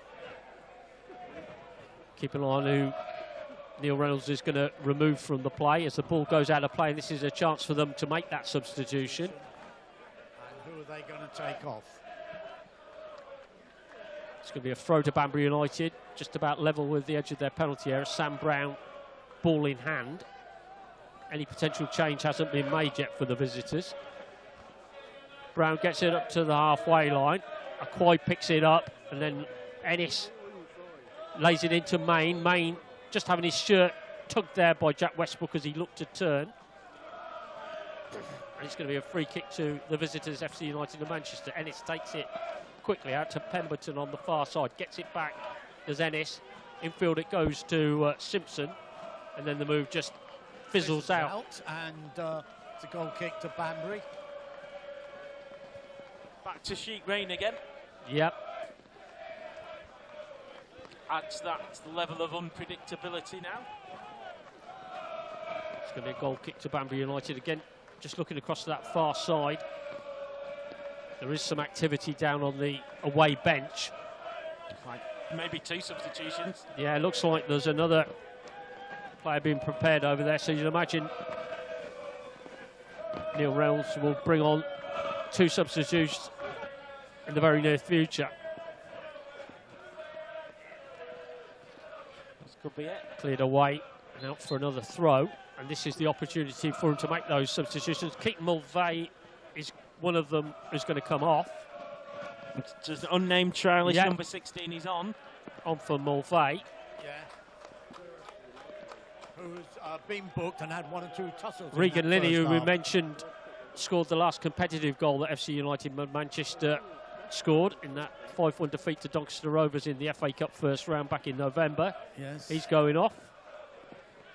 Well, it's number 12 was the number that came on the board, which is Jack Bennett, which I was under the impression was a backup keeper, which had only recently joined the club, but it won't be the first time that a trialist has come on and not had the shirt on that's on the team sheet. It's the perils of pre-season football, Keith, and we've had plenty of it ourselves, Tony and myself, in games we've done this season. Even had some players with no numbers on their shirts. We've had that. We've had that a few times. Well, Jack Bennett is the named substitute at number 12, so I suppose we'll have to go with that. But Bolton were a real pain for that. Here comes the number 2 trialist for FC United. Gets the ball out to Pembrokeshire. Gets the ball out to the trialist. The shot comes in. It's back to Ennis. Ennis's shot is parried by Harding. And then the 16 goes to ground. And the referee has given a penalty. That tremendous save by Jack Harding. Now, two excellent chances for FC United to score then, well, before the whistle went. We said there'd be more goals in it, or more to the point you did, Keith, and I think it's proven the point. It's going to be Ennis from 12 yards. He's already rattled one in from 25 yards. Up against Jack Harding, who's a bit of a penalty stopper specialist. What can Ennis do against him? Ennis steps up, hits it straight down the middle. It's 3-2. Yeah, it's usually Ennis with the dead balls, the free kicks, the penalties. No doubt about it. Just put the laces through it, set it straight down the middle. Harding went to his left. It's 3-2 Banbury United. FC United back in it. Yeah, what we did say, Banbury have got to steady themselves, because now ball knocked forward. 3-2 here. Banbury United lead. Well, I'm sure you've seen it many times with Banbury United, but it's all about, once the opposition scores, settling down and keeping your head, isn't it? Yeah, they always say once you've scored, you're most vulnerable, and that old adage rings true oh so often. Harding just with the ball at his feet. Well, a good way to do that is to slow the play down for a few minutes, isn't it, really? Almost like he's directing traffic. Well, if someone down in front of us shouts, get on with it. Curtis Main will break out of the pack just to try and hurry Harding up, and that prompts Jack Harding to put the ball in hand and then clears downfield. Looking for Landers, it's over Landers' head. And now a play for a throw to the visitors, FC United. 909 here at the Banbury Plant Hire Community Stadium this afternoon, and they've been regally entertained, even if the weather hasn't been the best. As it continues to rain here under leaden skies in North Oxfordshire. Ball knocked down the line. Westbrook lays a little ball into midfield to Razulu. Razulu round the corner to Landers. Landers brings it down on his chest. Still going, Landers, but in steps Jordan Simpson just to tidy things up, gives the ball to Tree Pemberton. Ball knocked in field, it's picked up by the trialist, the number 4 for Banbury. Then Simpson and Pemberton rather get in each other's way. Ball breaks to Razulu. Razulu shows good feet. Razulu thinks about having a shot, lays the ball out to Roberts. Roberts skips inside, and Adam Dodd, who committed there, just caught Roberts around the ankle. It was always going to be a free kick. I think once Dodds had committed. Sliding on a slippery surface in the end, aren't you, in these conditions? And we always knew that Morgan Roberts was going to try and just deftly cut it back onto his favoured left side. Razulu and Roberts are over this, you'd imagine. He wants 10 yards from them. Razulu, Roberts. We need to watch the far post now. Westbrook is at the far post. Langmead is further back than that, just about 7 or 8 yards out.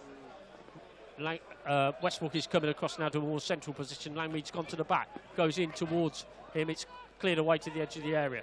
Mackay then will head it forward. Drops out to the trialist, the number 4, who gets the shot away, but it's a couple of yards wide of the post. Ball was bouncing a bit awkwardly there for him. Couldn't quite get over the top of it. I think one thing our substitutions have done is add a little bit of bite to our midfield, which has changed the complexion a little bit. From well, you picked up on it, Keith. In the first half, that's probably where you were starting to lose the game a little bit, and subsequently you went from 1-0 up to 2-1 down and then 3-1 down, and looks like Neil Reynolds has spotted that and strengthened things up a bit in that middle area. Yeah, you were asking what we think. I thought we might change, and that seems to be the difference at the moment. He's definitely changed your layout. Yes. Try and look at how high a line we're defending at the moment now. That's another way to squeeze the midfield in the same way you did, Banbury did in the first half. It's been an intriguing battle between these two Level 3 clubs, one from the Central Division, one from the Northern Division. Zulu bursting forward. In goes a challenge from Patterson, and the ball goes Banbury's way, much to the chagrin of Troy Pemberton. Well, I thought it was Pemberton imploring the referee that it should be an FC United ball. In fact, the referee had given a free kick in actual fact. So Razulu's over it. He's going to put this one up towards the edge of the penalty area where you've got Langmead and Westbrook. About 10 yards inside the FC United half. Westbrook looks to flick it on. It comes back out to Roberts, who sort of skews it off his left foot. And Lavacoum comes and collects. Yeah, slippery ball, slippery surface. For a moment there, probably Morgan Roberts' eyes just lit up as it came to him on his left foot. But it was a difficult height and the ball greasy and just skids off his foot. Here's Pemberton. Then the ball from Ennis is too far ahead of Dodds. And it's going to be a little bit unforgiving if you do knock it ahead of your man here, because the pitch has definitely slickened up a little bit. But the FC Manchester side now is starting to settle down and play the way they did in the first half. Yeah. They're picking up a little better than they were. Well, you know, the last 15 minutes, 20 minutes of the first half, they were, but now number 2's off, number 5 is off, the trialist off, Drew Baker's off. Yeah, just keep an eye on who we've got coming on. 18, Tom Woodall's on. Let's have a look. And 13, Lenny Fieldhouse is on. So he's put 18 on, yeah, Tom Woodall is on. And 13's on. Fieldhouse on as well. So that's 5 now substitutions used by FC United. Neil Reynolds has used 5 of his bench. He's still got 2 left. Yeah, shuffled the pack. In fact, it's not Lenny Fieldhouse who's on. It's actually the number 14, Nathaniel Igiri, who's on. Igiri up against Roberts. Roberts looks to knock the ball forward, thinking like that Akoi was going to get there, and it was always going to be a big ask. You mentioned at the beginning of the game about 2 teams that want to keep it on the ground and pass it forward rather than play long ball, and I think that's proven to be the case. And the teams that are the team that's dominated and scoring throughout the game has been the team that's controlled the midfield. Yeah, yeah. That's, I think, that's been the key area, as it often so is. And here's Akoi as FC United give the ball away again. Akoi finishes it, 4-2. A mistake from FC United, and they're punished by Ben Akoi. 70 minutes, and Banbury restore their 2-goal advantage.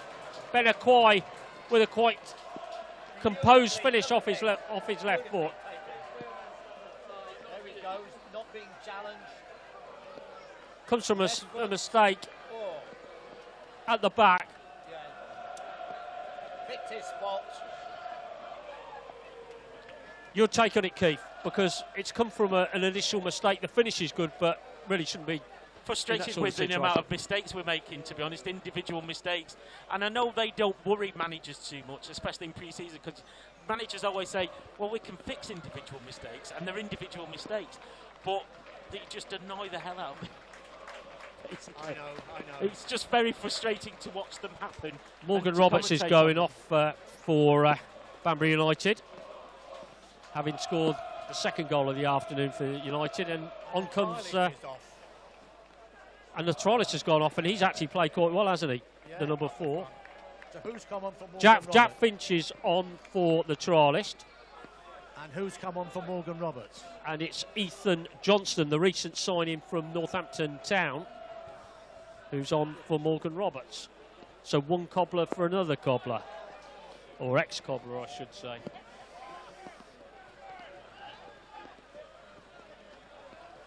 Ethan Johnson, of course, scored in the week against Oxford City, having been released by Northampton Town. We're now into the last 20 minutes of the game. As the rain continues to fall here at the Banbury Plant High Community Stadium. And we get Banbury get a goal kick. Fair to say it's raining goals. Well, that's good. It's nice to see 6 goals in an afternoon. It's definitely not been a boring game of football to watch, has it? It's been good end to end, and there's a lot of skill out there, Keg. A lot of skill to control this ball, certainly in this weather.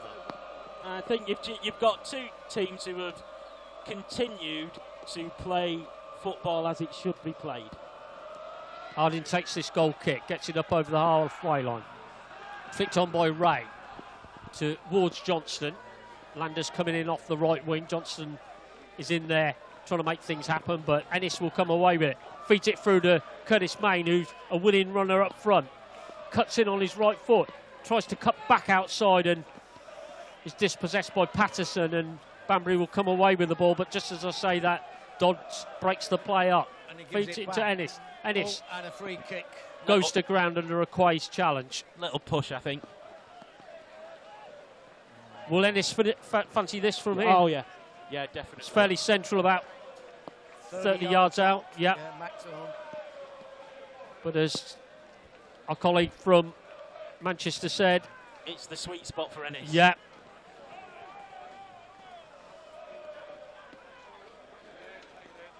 Referee striding out 10 yards again. Already netted one from around about 25 yards in open play.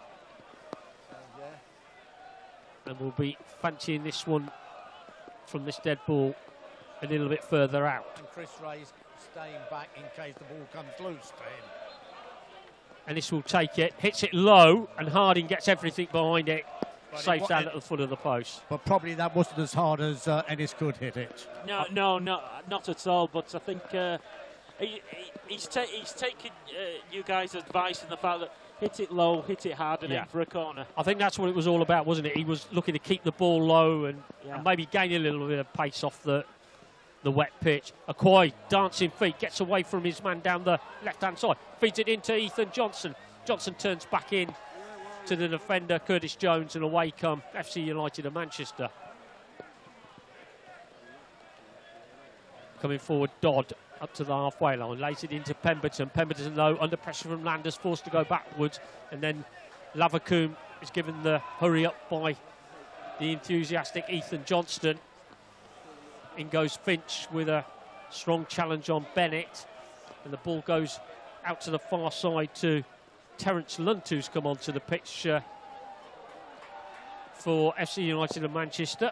Another substitution. No, it looks like the linesman has given a goal kick.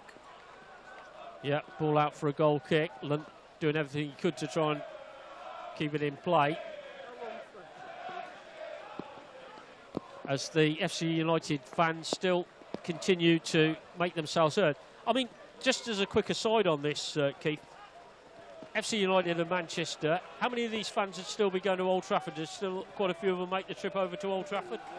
Of the ones that are left these days, we had a lot float back, if you like, over the years. But I think what are left are the hardcore of FC United. Oh, right. Plus, we've had a number that have come late to the party, if you like, and even some now these days, as we're embedded in a local community, that we're never United fans. Landers is going off. And looks like number 18, the trialist, is coming on. Yeah, looks like... those that trialists. That supporter makeup of FC United is what I would call our growing pains, if you like, integrating those old United fans with the local community on a match day. You even get one or two in a City shirt turn up. Yeah, I was going to ask you if you've got fans from other clubs that are coming. I've known one or two undercover City fans go to FC United and really enjoy it, put it that way. that non-league experience that I think you touched on earlier in the pre-match. It often appeals. Once you get hold of it, you start finding you can't leave it alone and you've got to come back. That's a very famous saying, isn't it? Anyone that knows anything about football knows that football is not just about football. No. It's about that day out. It's about meeting your friends. You know, one of the things that gives me the greatest pride with FC United is watching a bunch of young local lads turn up at Broadhurst Park, pay on the gate to get in and go and watch a game of football, which you can't do at Old Trafford. No. Ethan Johnson bursting forward, lays it into Ray, gets it back. Johnson a little bit wide, but gets the ball across. Ray's got his hat-trick. Well, he's got his hat-trick after a sort. If you want to be pedantic, you could probably say it's an own goal. Well, I think you've got to say that. But Ray got the last touch from a Banbury player, and it's gone into the back of the net, and it's 5-2. Yes, I don't really think you can. He might have shot, but if you look again on the replay. Let's have a look. Here it goes. It goes in off. Oh, yes. Goes in off Jack Bennett, or certainly whoever's playing at number 12. But Ray will certainly consider himself there a hat-trick hero. He's played well, the big centre forward. Linked up with his fellow strike partner, Ethan Johnston. Yeah. I think if it hadn't gone goes off, in via a deflection. If he hadn't touched the ball, I think it was going in the bottom right. It was going in anyway, yeah. So, am I missing something? As far as I can see, all your guys are playing in bright red gear that should be easily visible to our players for the purposes of defending and knowing where they are. Yeah. I think I get your drift there, Keith. Yeah. And it comes with a little bit of with a little bit of frustration, I can see. Yeah. Oh, I had such high hopes coming here today. And we can't put that down to an individual error. That was just I was good. All credit to your team and little credit to my team at that point. Again, it's been a tough pre-season for Banbury, as we said, playing against teams from a higher level. And this game and the last pre-season game against sides from level 3 are probably going to be an indicator of somewhere where you're at as you go into your new season. And Banbury lead this one against FC United and Manchester by 5-2. On that basis, you have every reason to be quite confident going into this season, I would say, looking at the team that your manager's putting together. I think it's been a case, Keith, of they've had to suck it up in recent matches against teams from higher levels, and it's going to prove, well, a good exercise when the season begins, having had those tough games. Flags up against Ray again. Offside, yeah. You know, they lost 3-0 to Oxford United, but Oxford United are a Division 1 team. It was. We must say though, it was a team of a very good young Oxford United team. Good result against West Bromwich Albion, a 0-0 draw with the under-23s. Lost only 1-0 to Brackley in a very tight affair. Pushed Oxford City all the way until late on. Yes, it was 1-0 to Banbury with 10 minutes to go. A good, solid draw here last week against Solihull Moors, a 1-1 draw against the National League side. I mean, I will say, in our defence, looking at the team that started the game from FC United, there were probably 7 there that I'd expect to start league games going into the season. But as I said before, the bench only has one name I recognise, so whether that's having an effect on our second half Here's performance. Ethan Johnson, lays it into Ray. Ray takes a heavy touch, it comes back out. Shot comes in from the edge of the area. Just tried to dip it, didn't he? He did. Brandon Patterson. Now he's an interesting one, Brandon Patterson. Picked up from Coventry Alliance Football, the old Coventry Works League. Former Dunlop FC player. I was talking about scouting networks. They've obviously gone and scouted this lad, and they still sink in him. And this is quite a considerable number of levels he's coming up. Is that county level then, that? It would be effectively level 7, maybe 8 of the non-league pyramid.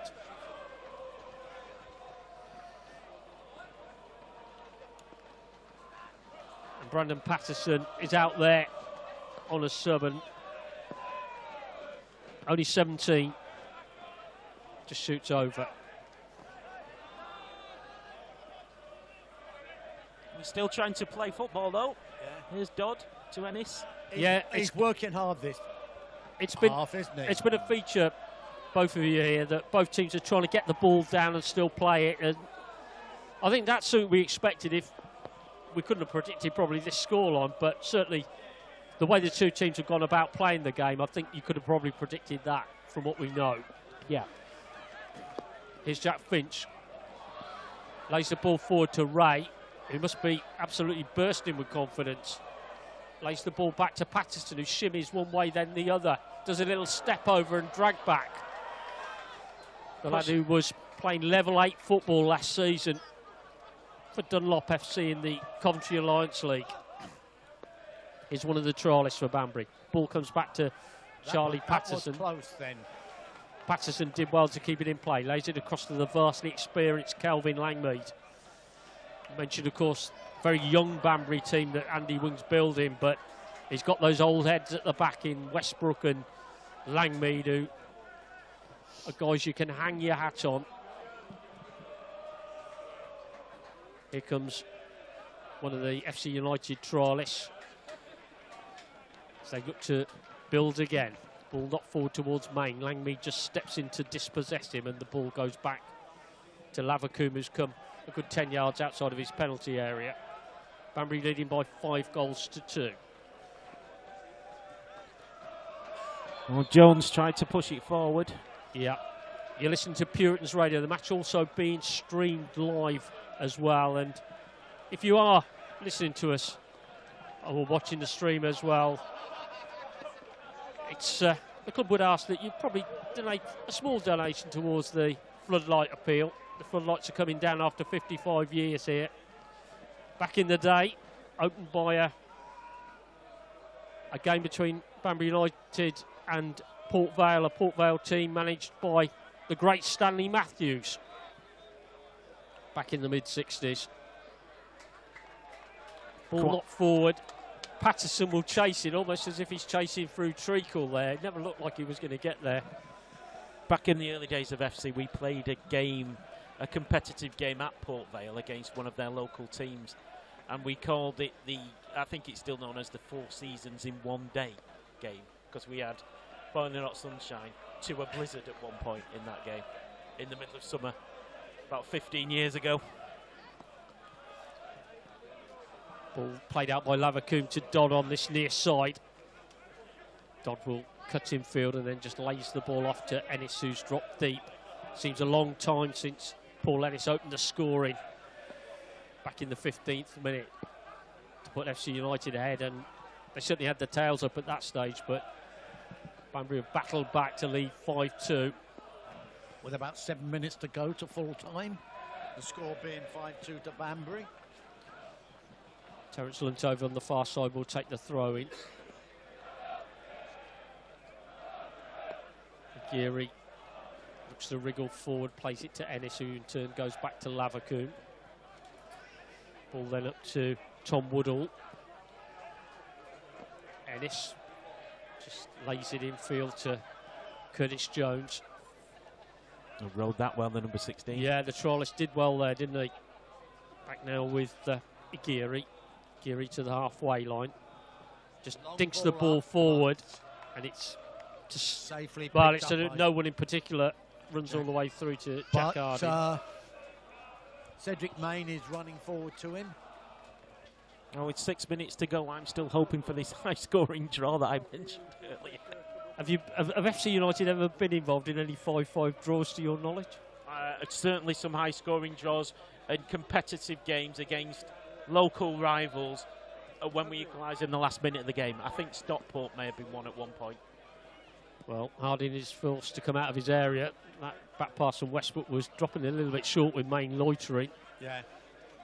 He had to be a bit quick there because Main would have picked up any slight error. FC United just looking to build out from the back, certainly staying strong to their principles. As Lavacoum knocks it up towards the halfway line, it's going to drop to Banbury United and all the way back now to Jack Harding, who will clear downfield. Looking for Patterson. Patterson brings it down, does well, the youngster. It's all looking a bit comfortable for Banbury now. Here comes Ray, lays it out to Patterson. Patterson bursting forward. Patterson gets a shot away. It's blocked out by Curtis Jones. And Ethan Johnston there looking a bit forlorn, because I think he was hoping to get the pass there. Yeah. Meaning he had a better chance. A bit of cramp coming in now for one or two of the Banbury players. Well, they've run their hearts out today. Yeah. Corner comes in. Patterson stands it up. It's flicked away from Johnston. It'll come to Langmead on the edge of the area. Gets it back to one of the trialists for Banbury. Lays it forward into Ethan Johnson. Johnson's shot is deflected out for another corner. We're now in the last 5 minutes of the game. Yesterday with Banbury having they've had quite a few corners today. They have indeed. One of the trialists will be on this corner. Yeah. Will swing it out with his right foot. But yes, it won't be a left foot in today. Pings it across. It's over Westbrook's head, and Johnston gets the header to it. And it's taken away from goal via a deflection for another corner. Yes. Banbury leading here by 5 goals to 2.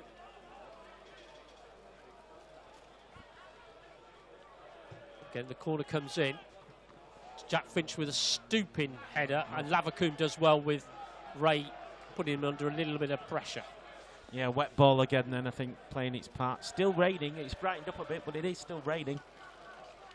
A lot of lessons to learn here from FC United after today. Ball given away here. Finch to Ray. Ray then feeds it into Johnson. Good challenge comes in from the number 14, Aguirre. And then it's cleared away with the goalkeeper spreading himself. It's cleared away by Curtis Jones.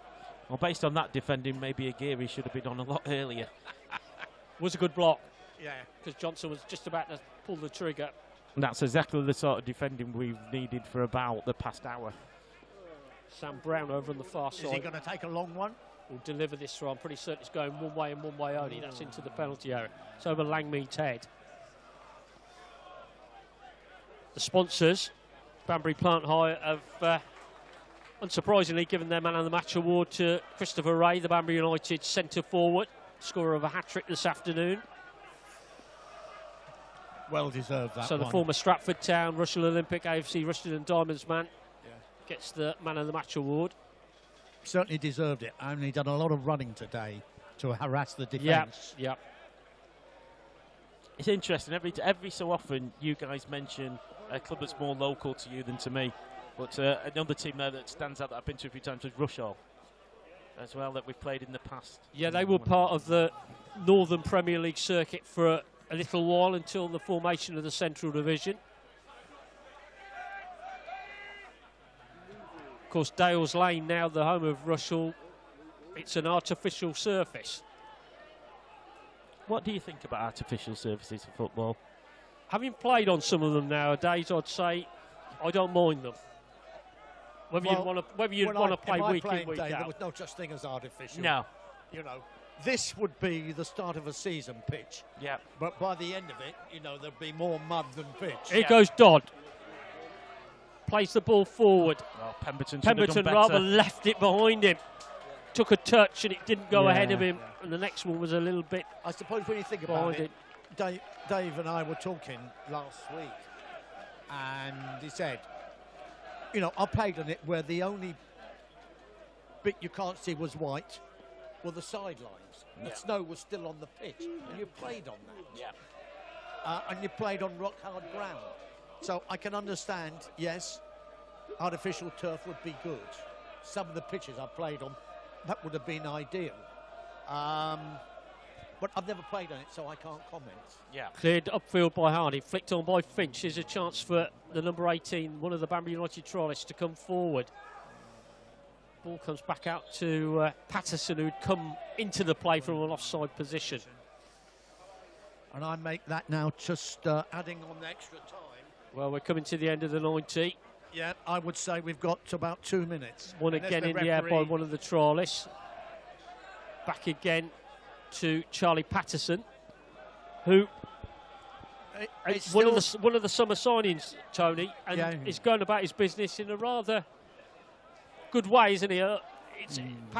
We've mentioned Morgan Roberts, Akwai, we've caught the eye as attackers, but Patterson again putting in a real solid shift for the Puritans again this afternoon. Yeah. So often defenders never get the, what did I say? They never quite get the kudos, do they? No, or they don't always get the praise. And that the forwards do for scoring. I suppose, was it Gary Neville who said it, Keith? Nobody ever dreams of being a right back. Yeah, and another thing to know, great teams are always built on great defences. Yeah. Attacks start from the back. Exactly. And defending starts from the front. Yeah, exactly. Lunt going forward. Welcome to footballcliche.com. Well, you go back to the days of Ian Rush at Liverpool, and often that great team they had during the 80s. Do I have to think about that? Well, I know it might again. I know it must hurt. But do Rush, you mind? Rush was often, let's say, about the great defenders they had in Lorison and Hanson, but they would tip the hat to Rush and the work he used to do up top when they were out of possession of the ball. Hello, we just... I blanked most of that from my mind growing up, Dave. Liverpool who? Well, of course, they've got their own AFC team as well, haven't they? We played them in pre-season last season. Yeah. And to be honest, every time I've been to Merseyside to watch non-league football, I've had the most friendly, great days out at Marine and multiple times, and they are great, lovely people.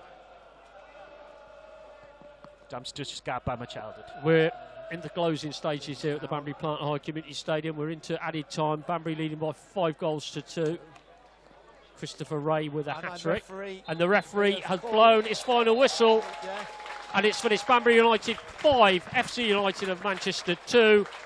And, lads, I think we probably couldn't have predicted this score, but we've been regally entertained. I think we expected both teams to play the way they did, get the ball down, and it's been a real entertaining afternoon of football. I'm sure I saw a 5-5 draw. I'm blanking some of those individual mistakes out, Dave. Well, that would have made it a 2-2 draw. Well, I would have. I could live with that. Credit to Banbury for adapting to the game, adapting to the conditions.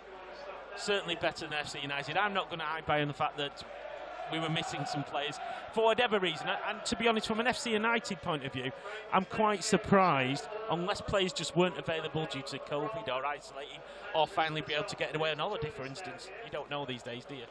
That we've played such an, shall we call it, interesting bench. Well, true, because, you know, you look at the first 15, 20 minutes, they had control of the game in Manchester. But gradually, Banbury then took control by the end of the first half and then continued to control. But with the change of your players in the second half, they were gradually reverting. It's like the end of the first half, they lost what they should be doing. But when he put on the try list, the substitutes, they seem to have a little more idea, let's go back to what we know best. And they certainly gave them a good game in the second half. But Banbury had opportunities. Capitalised in the second half, Tony. What I'd love to say, though, is, again, one final shout to our supporters. If you've enjoyed the service that these guys at Banbury have given you today and the match coverage, please do put your hands in your pockets and donate a few quid to the Floodlight appeal here. You couldn't meet a nicer bunch of guys than I've met down at Banbury today. Well, that's most kind of you. Thank you. you. Thank you for that, a.k.a. Keg. Yeah, thanks for unmasking me. Yes. Yes. I kept calling him Keg. Yeah, but and I noticed that, Tony. Thank you very much. Yeah, but he's infatuated with beer. So aren't we all? I couldn't remember your first name. That's fine. So it was called Keg. That's fine. That's absolutely 100% fine. Yeah, you mentioned in commentary there, Keith, that you'd expect probably from this FC United and Manchester starting 11 that was here today, probably only 7 of them to be, if they're all available to be. I would say about fit. 7 if they were fit for the first team. Yeah, so you must be pleased in one sense the way they started the game, because certainly for the first 15, 20 minutes, they had the better of the game, they'd got the goal. based on pre-season so far, that's exactly what I was expecting to see. You get out the traps pretty early then. Get out the traps pretty early, play the passing football. We've got the squad nailed down. We know what the first team is. Get out there, play how you know you can play how you're meant to play, and play Renault's style of football. And that was what the first 15-20 minutes were. And then everything else happened. Well, I think you've got to give credit to Banbury there. Yeah. They realised what was happening. And whether it's a subconscious thing or whether they just think, right, I know what I'm going to do, and they went ahead and did it.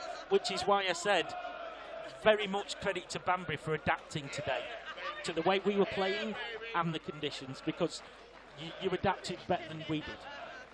Definitely. We didn't react very well to the changes you made in shape, tactics, and what's the word I'm looking for? How much your players were up for the game. Yeah. But, you know, one thing I can say today is I feel sad for you. You've travelled all this way, 200-odd miles, to watch a game of football. And maybe you didn't deserve to lose 5-2. Banbury took their chances, which is what happened, but somehow you lost your way after that first 20 minutes. Well, just to counterbalance that, today I managed to have a pint of beer at an away game for the first time in about 18 months. So it's not all bad news. Fact is, FC United took the lead when they were having a good spell in that first 15 to 20 minutes. On 15 minutes, Paul Ennis scored. For Banbury, though, they hit back within 7 minutes. How key do you think that was, lads? Because goals do change games. They do change the mindset a little bit. As I said, well, yes, being I was an out-and-out left half, defence to attack. But the worst thing you can always do is to get a goal and think, right,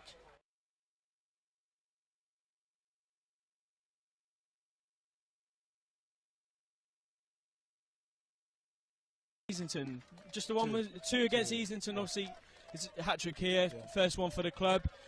I mean, you've come from Arsenal Academy, I think, as well. MK, you've been round to quite a few clubs. How have you found being at Banbury? How different has it been for you? So far, so good. Everyone's young.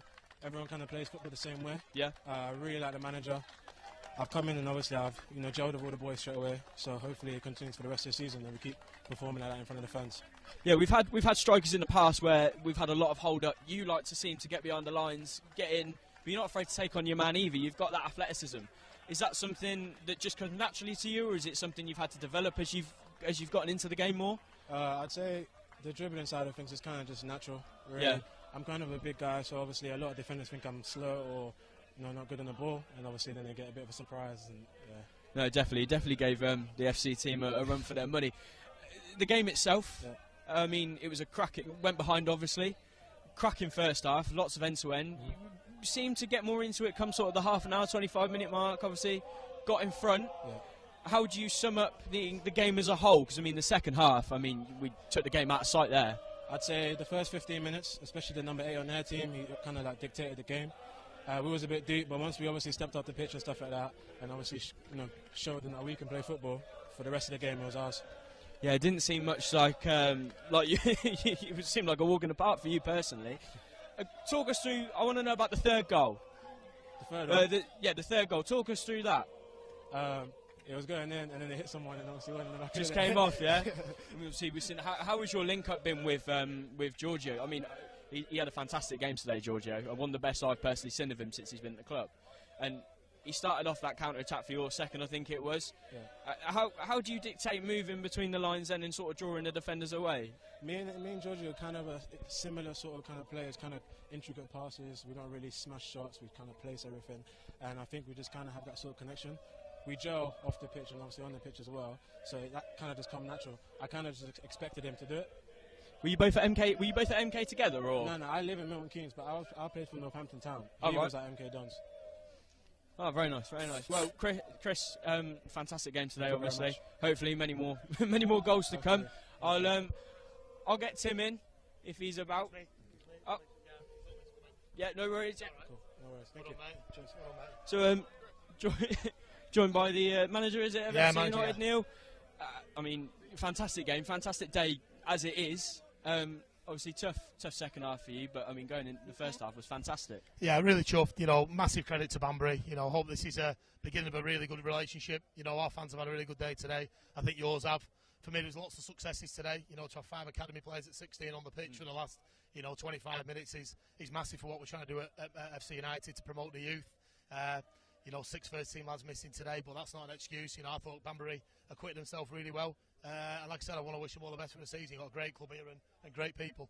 Like yourselves. And how has pre-season gone for you as a whole? Are you into sort of the business end now of pre-season? Yeah, it's gone really well. Up to today, we've done really well, but we've had probably our 18 at our disposal. Today we probably had 12 out of our 18, but again, that's going to happen over the course of the season with injury suspensions and, let's take nothing away from it. We came down here today to kind of, ignite a relationship between two sets of fans and 2 football clubs, and, that's what we've done, listening to both sets of fans at the end. I think football's won today, everyone's won. I think we're coming up to you next season, I think, as well. We're coming away, so obviously that great relationship starting to build now, and hopefully it'll flourish.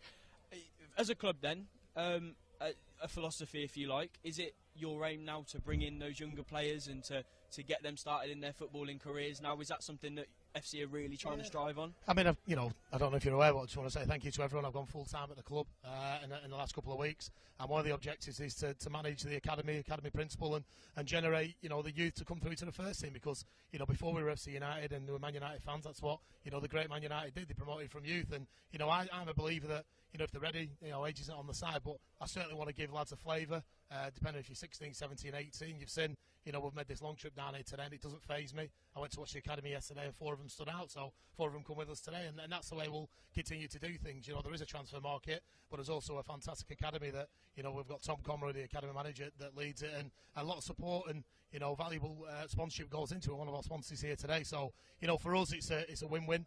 Obviously, you want to win football games, but to me, I'll go home on the coach chair. I'll be pleased that, we've managed to promote some youth into the side, and, they haven't disgraced themselves. Well, you've had a fantastic growth over the last sort of 15, 16 years, haven't you? And what is the aims then for this season now? You're looking strong.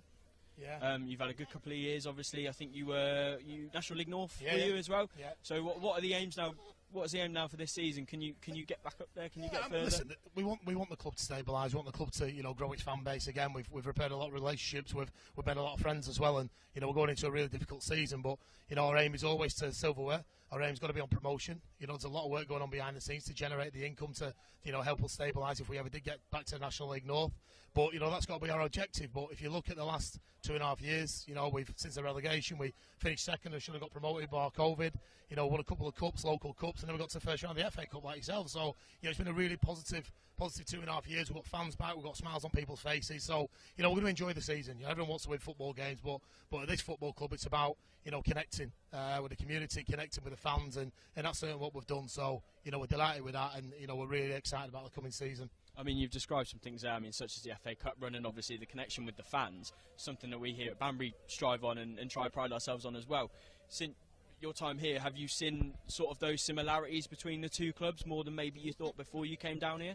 Yeah, absolutely. Look at the atmosphere today. 2 sets of fans, no Electric. segregation. It's electric. It's people are. You've got your fans and our fans all rubbing shoulders side by side and having a pint together. It's hairs on the back of your neck type of stuff. It's really good. And football has been missing, hasn't it, for the last 18 months? It's been horrible not seeing fans in the ground. But look around today. I'm not sure what the crowd was, 500 or 600, but I think 500 or 600 people have gone home really happy. And the 2 sets of players and 2 sets of management team have learnt a lot about today. So. I think I'll say finally I want to wish Banbury all the success for this season. We'll certainly keep an eye on their results, and we'll welcome you back at Broadhurst Park in the summer of 2022. Definitely, looking forward to it. Thanks so much, Neil. No problem. All right, safe thanks trip very home. much. Cheers. All right, thank you. We're gonna get Tim back in now, I think.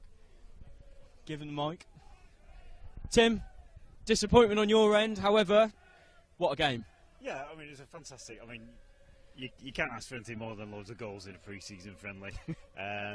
First half, I thought it was very even. First 20 minutes, I thought we were sort of could have gone 2-0. I think Ennis had a shot which he pulled wide after, pretty much the identical chance for his first one. Your guys came into it, bit of a blip from our goalie to give you the second goal. But you went into the second half thinking this is going to be a fairly even game. But to be fair, your guys have continually sort of used pace, particularly down the right-hand side. Great effect. Your number 9, superb. Basically, he was a big lad. Basically, and just new signing as well. Yeah, yeah. I mean, he was an impressive signing. You want to get him on a contract if you've not already. So, yeah, and I think it was just that pace and that possession basically undid us. So, on your end then, who impressed you for FC? We saw your manager's just come up and said obviously he had 5 or 6 academy players come in today, a few first team players sort of out or missing. How did you find the game? What did you see on your side? Well, you could see. I mean, I think we normally have our captain Michael Potts. I always think he's a metronome for our team. Basically, he just makes the team tick. He spreads the ball. He's like a quarterback. He just makes the game flow. Without him, you could tell there was a slight slight disruption to our midfield. But we got through it. Charlie Ennis, who was vice captain for the day on the pitch, played really well. You know, he was leading from the front. He was making most of the things. He took his penalty well, scored his goal well. But I just think that that lack of those 6 players really told the difference, because when obviously we brought on 5 academy lads came on, did really well, but you could see backline started to look a bit raggedy, and your guys were just so impressive. You basically our first pick team would have struggled against that today. I mean, I think the first half was the first sort of 20-25 minutes was electric, especially even though you guys went in front. The intensity kept up, and it was constantly back and forth. Do you think just the lack of first team players then in the second half just really diminished the ability? I think basically it's not going to make excuses. Basically, your guys were just really good. They played really well, and basically a team on song is always going to be a challenge for basically at any level.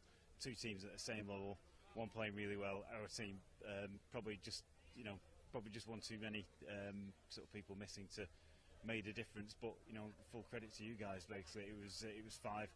Despite his blip, I thought Lavercombe had a great game. To be fair, he probably saved about 3 or 4, which sort of shows you how the way the second half was going. Yeah, he definitely had chances. I think a massive shout out to our keeper as well, Jack Harden, made some crucial saves, made himself look big in the goal as well. So coming up to the new season then, just spoken to Neil obviously, and he says promotion is something they're highly pushing for. What about yourself as a founder member, as a fan? What do you think of the capabilities of FC this season? I mean, to be fair, we've just come off the back of 4 straight wins. 2 weeks ago we played Bolton Wanderers first team, and we made them look ordinary, and we ran them all over the pitch, and we were very unlucky not to beat them. I mean, fundamentally, I think our team has been the same for 3 seasons now. So we've had the disruptions, and that core of that nucleus has been added to. We've got some really good quality signings. I'm really confident. We finished second in the last sort of season that we got nearly to the end of. And we just added to the team, so we're really confident. We've got Renault, fantastic manager. We play football the right way. We've got the fans backing 100%. You heard at the end, despite 5-2, the noise only went up. And basically, fan-owned football is a beautiful thing.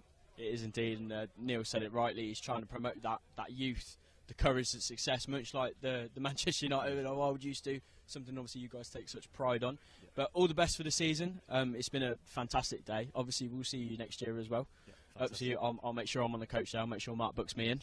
And all the best for next season. We'll see you next year then. Yeah, and just before I finish, just want to say thank you to you guys for putting on such a superb day. I mean, 2 fan-owned clubs basically doing it absolutely right on and off the pitch. So thank you. Thanks, Tim. Thank you. We're going to bring in Mark now. On the winning side of today's fixture. Mark, I mean, firstly, your thoughts on today's game. Had a few draws pre-season for Banbury. Obviously, Solihull was one. Yeah. We had the Oxford game, sadly, didn't quite go our way. However, what a performance. Yeah, played very well. It was a really competitive game. Sometimes you don't get that in pre-season. But I thought both sides were really at it. Obviously, we've come out victorious. I think for the first sort of 20 minutes it was fairly tight. Obviously they went ahead, and obviously then their goalkeepers had a bit of a nightmare, I suppose, at 1-1 when we've gone in front at half time. So that probably, from their point of view, it was a bad time for them to concede. But I thought the second half we really went at them. I think looking forward, the forward areas we looked really sharp. And we probably could have got more, but their keeper played well. Jack made some good saves for us as well. So, but all in all, it was a really competitive game. And I think echoing what Tim said, it was good for two support-owned clubs to come together. You know, we're really grateful for the guys for making the trip down and making this a special day. I think their fans were absolutely superb. You know, our fans were making a lot of noise as well. But for them to come down in numbers like that was really fantastic, and you know, I can hear them singing in the bar now. So, but you know, this is you know, we want to get to step 2, and you know, days like today then I think would become the norm. And you know, I think we conducted ourselves well today as a club, and yeah, I was really impressed by everything. I mean, it's been a fantastic day, not just on the pitch, but obviously off it. 9:09 through the gate, I think it was this afternoon. Fantastic, fantastic turnout for a pre-season game. Absolutely, that's obviously something that we want to carry on, and if not push into those four-figure gate those gate turnouts. Of course, Tom. Yeah, you know, we would have liked you know, that sort of magic 4 figures, but I think. You know, with the rain, I think anyone sort of locally was thinking, oh, I might come down. That massive deluge at sort of 2 o'clock might have put a few people off, but we're still delighted with 909. You know, that's a great attendance, and you know, that's some money in the coffers. You know, before the season started, I'm sure you know some of that will be going towards the Floodlight appeal as well. So. You know, I'm sure the bar's doing well. I know the T-bar had done well at the top end, you know, at the town end. So. You know, a good day all round, and it's finally stopped raining, which is nice. Well, I know, I'm getting a bit hot now. I've constantly had to chop and change. I've been wearing a jacket and taking it off. It's been difficult, back in this old thing from the club shop. Yeah. But, no, I mean, I agree with you there. I think 4 figures would have been perfect for today. Yeah, but you can't take away the atmosphere's been electric, hasn't it, this afternoon? Great atmosphere, and, you know, I think, like I said, get to step 2, and days like today would become the norm, and I just think it would be fantastic for us, good for the town as well. You know, if we could have more occasions like today. So you know, I think as a club we've got to really be pushing towards that now. I think performances like that as well is a perfect example. I mean, your thoughts on Chris Ray? Fantastic, you know, great movement, very strong lad. You know, I remember watching his father. You know, his father played for Arsenal. He's a very, very similar sort of player. But you know, Chris gets puts players under pressure, keeps centre halves busy. You know, he's definitely a physical presence. I think you know, that's important. Certainly in our division, you know, you come up against some really, really tough defenders. But I think Chris is going to be a good focal point for us this season. You know, and he's got the support from Henry. You know, we've got Morgan and Ben. You know, around him, playing off him. And putting balls into the box for him. So yeah, let's see how things go. But it certainly, you know, it bodes well. Obviously, it all matters when the real stuff starts. That's the main thing. So won't get too excited. But obviously today looked really good, and you know, I thought the whole team looked really good. So yeah, I think a special shout as well for Gio. I think Gio had a fantastic game as well. But I mean, for Chris, it was always going to be difficult having, obviously Ricky's just left, sadly. Absolutely, having to fill those shoes. I mean, absolutely. The pre-season he's had, he is looking really good for this season. Yeah, it's like I say, big shoes to fill. You know, Rick was a real sort of legend down here. Scored that final goal in the FA Cup game. You know, sadly he's not with us. You know, this season anymore. But you know what a legend he was. You know, we thank him for all the work he's done at the club and all the performances he's put in. But you know, Chris is here now. You know, we have to look forward, and you know, on today's performance, and Chris is going to fill those shoes. You know, and you know, he looks really good. I think it was good for him to get some goals under his belt. All strikers, you know, thrive on goals, and the confidence will get higher. You know, so you know, we wish him well, and hopefully he's going to have a good career at Banbury. Definitely, it's looking up to be a really good season. Yeah. But thank you so much, Mark. I'll see you in a couple of weeks, hopefully, for the Thanks, for our first game of the season. Hopefully. Lovely. Thanks very much. Mate. Thanks very much, Mark. Okay, all right, cheers. take care. Thank you. So, what a game it's been done at the Banbury Plant Hire. 5-2 to the Puritans against FC United of Manchester. Thank you so much to the FC fans who have turned out. Absolutely electric atmosphere. I think about 250 of them turned out this afternoon, but we couldn't have wanted any more, to be honest. With that, we're going to wrap things up now. That's all from us here at the Banbury Plant Hire. Hopefully, if you're coming down for the first game of the season, we'll see you soon. But for then, we're signing off now. See you later. Not able to clear the line. He crosses the Magnus. Magnus with a shot! And Magnus! What a goal! On the left foot! 2-1! Hi, I'm Paul Dewster, Financial Director of Banbury United Football Club. My best memory under these floodlights was in 1974 when we beat Oxford United 3-1 and I scored 2 of the goals. Hello, I'm Ryan Jones, Banbury United's full-time community coach and academy coach. I remember coming down here when I was 7, watching the games every Saturday with my dad, and now a decade on, I'm working with the next generation. Hi, I'm Rebecca Howard and I'm the women's first team captain. I've played under these lights for many years now, and my favourite ever footballing memory is scoring over there in the Puritan stand, top bins. So that's just a small selection of the memories made under the floodlights at Banbury United over the last 50 years. Sadly, the floodlights need to be replaced due to decay. Any help with our crowdfunding effort would be greatly appreciated as we look to bring light to the next 50 years under Banbury United. Visit our Just Giving page now for more information.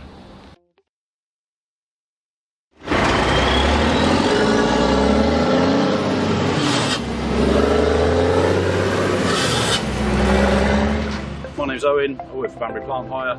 I manage all the logistics of the business, making sure skips go on time, get to their destination, and making sure everything runs smoothly. So the first step of the order process will be the customer calling us with the office staff taking the call. They would process the order, take the payment, and once it's been finalised, it will be sent through to the transport department. So as a business based in the Banbury area, we always look to help communities and businesses in the area, and we're proud to support Banbury. So if you're looking for skip hire, plant hire or building aggregates, then just give us a call at Banbury Plant Hire.